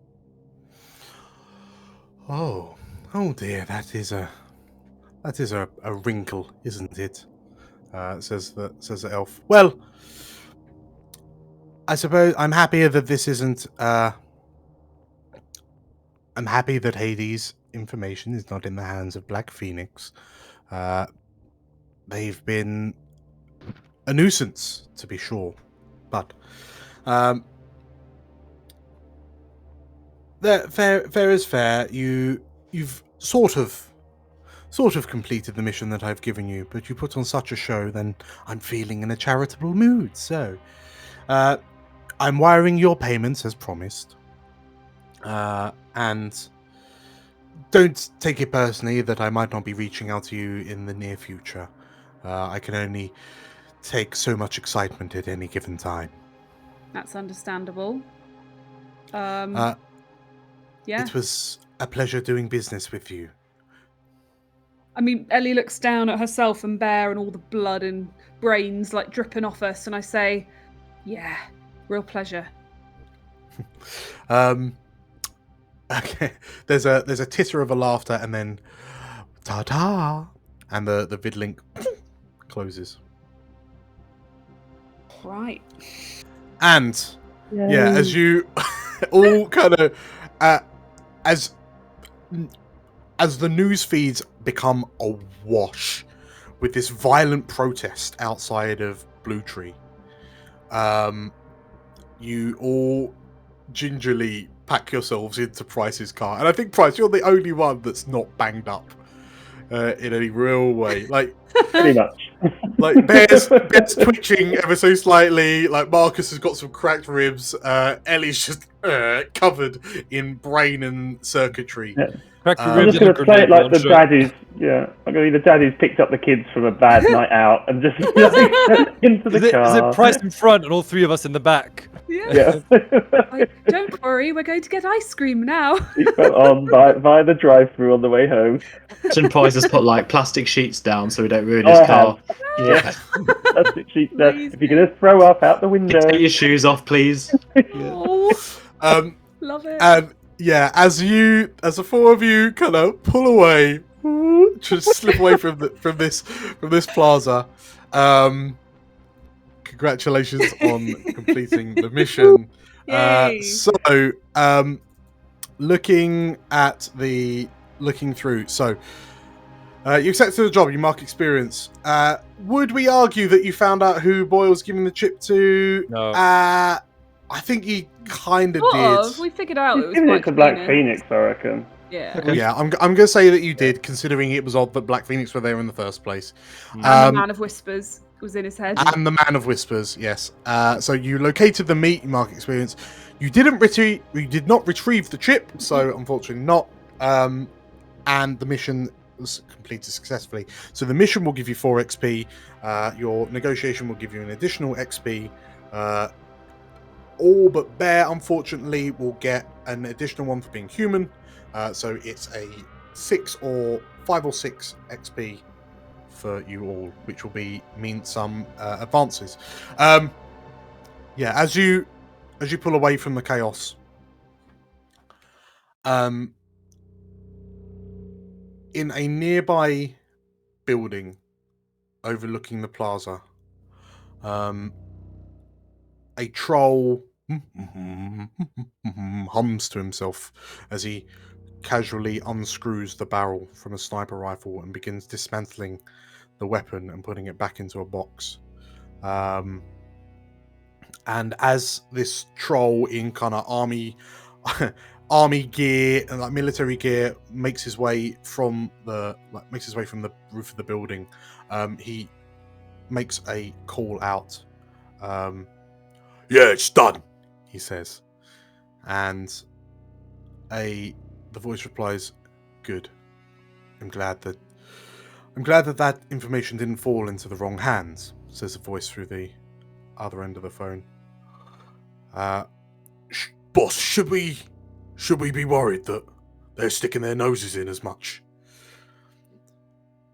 And the voice on the other line goes quiet for a moment. I think they're in over their heads for sure, but we can work around them, surely. And the troll thinks about it for a second and says, "You the boss, Meridius. You the boss." And as the troll hangs up, Meridius, in his hideout, looks at his comlink, the last message sent to Witch's cat, saying, "You were warned." And he turns to look to the dwarf rigger next to him and says to Engineer, "No more messes for us to clear up, you hear?" And Engineer clenches on her teeth. It's a baddie. As Meridius tells her off. Any more cyber work for ex-runners, you run by me, do you hear? And Engineer, okay. And they pack up their mobile command center in this bedsit, and Meridius takes a puff of his cigarette, flicks it into the room, lands on the petrol slicked carpet, and within moments, the room they were using as a base goes up in flames as the two of them leave and disappear into the London night. Nope. And we will call it there. That was awesome. Yeah. Thank you very Thanks, much. guys. That was great. Yeah, amazing. Cool. That was Oh, very, Thank very you. tense. Thank you very, very much for playing.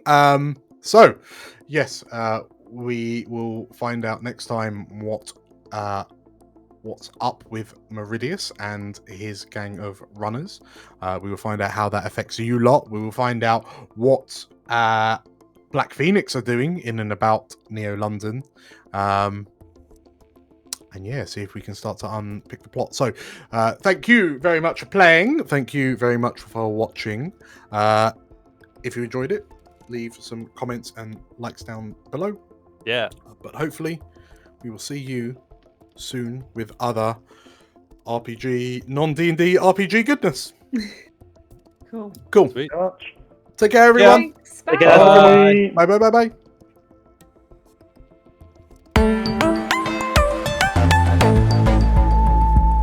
Good afternoon from MDN News. Telling you what you need to know. We come to you with breaking news of clashes between Blue Tree security forces and violent protesters in the plaza outside the Shoreditch Blue Tree offices.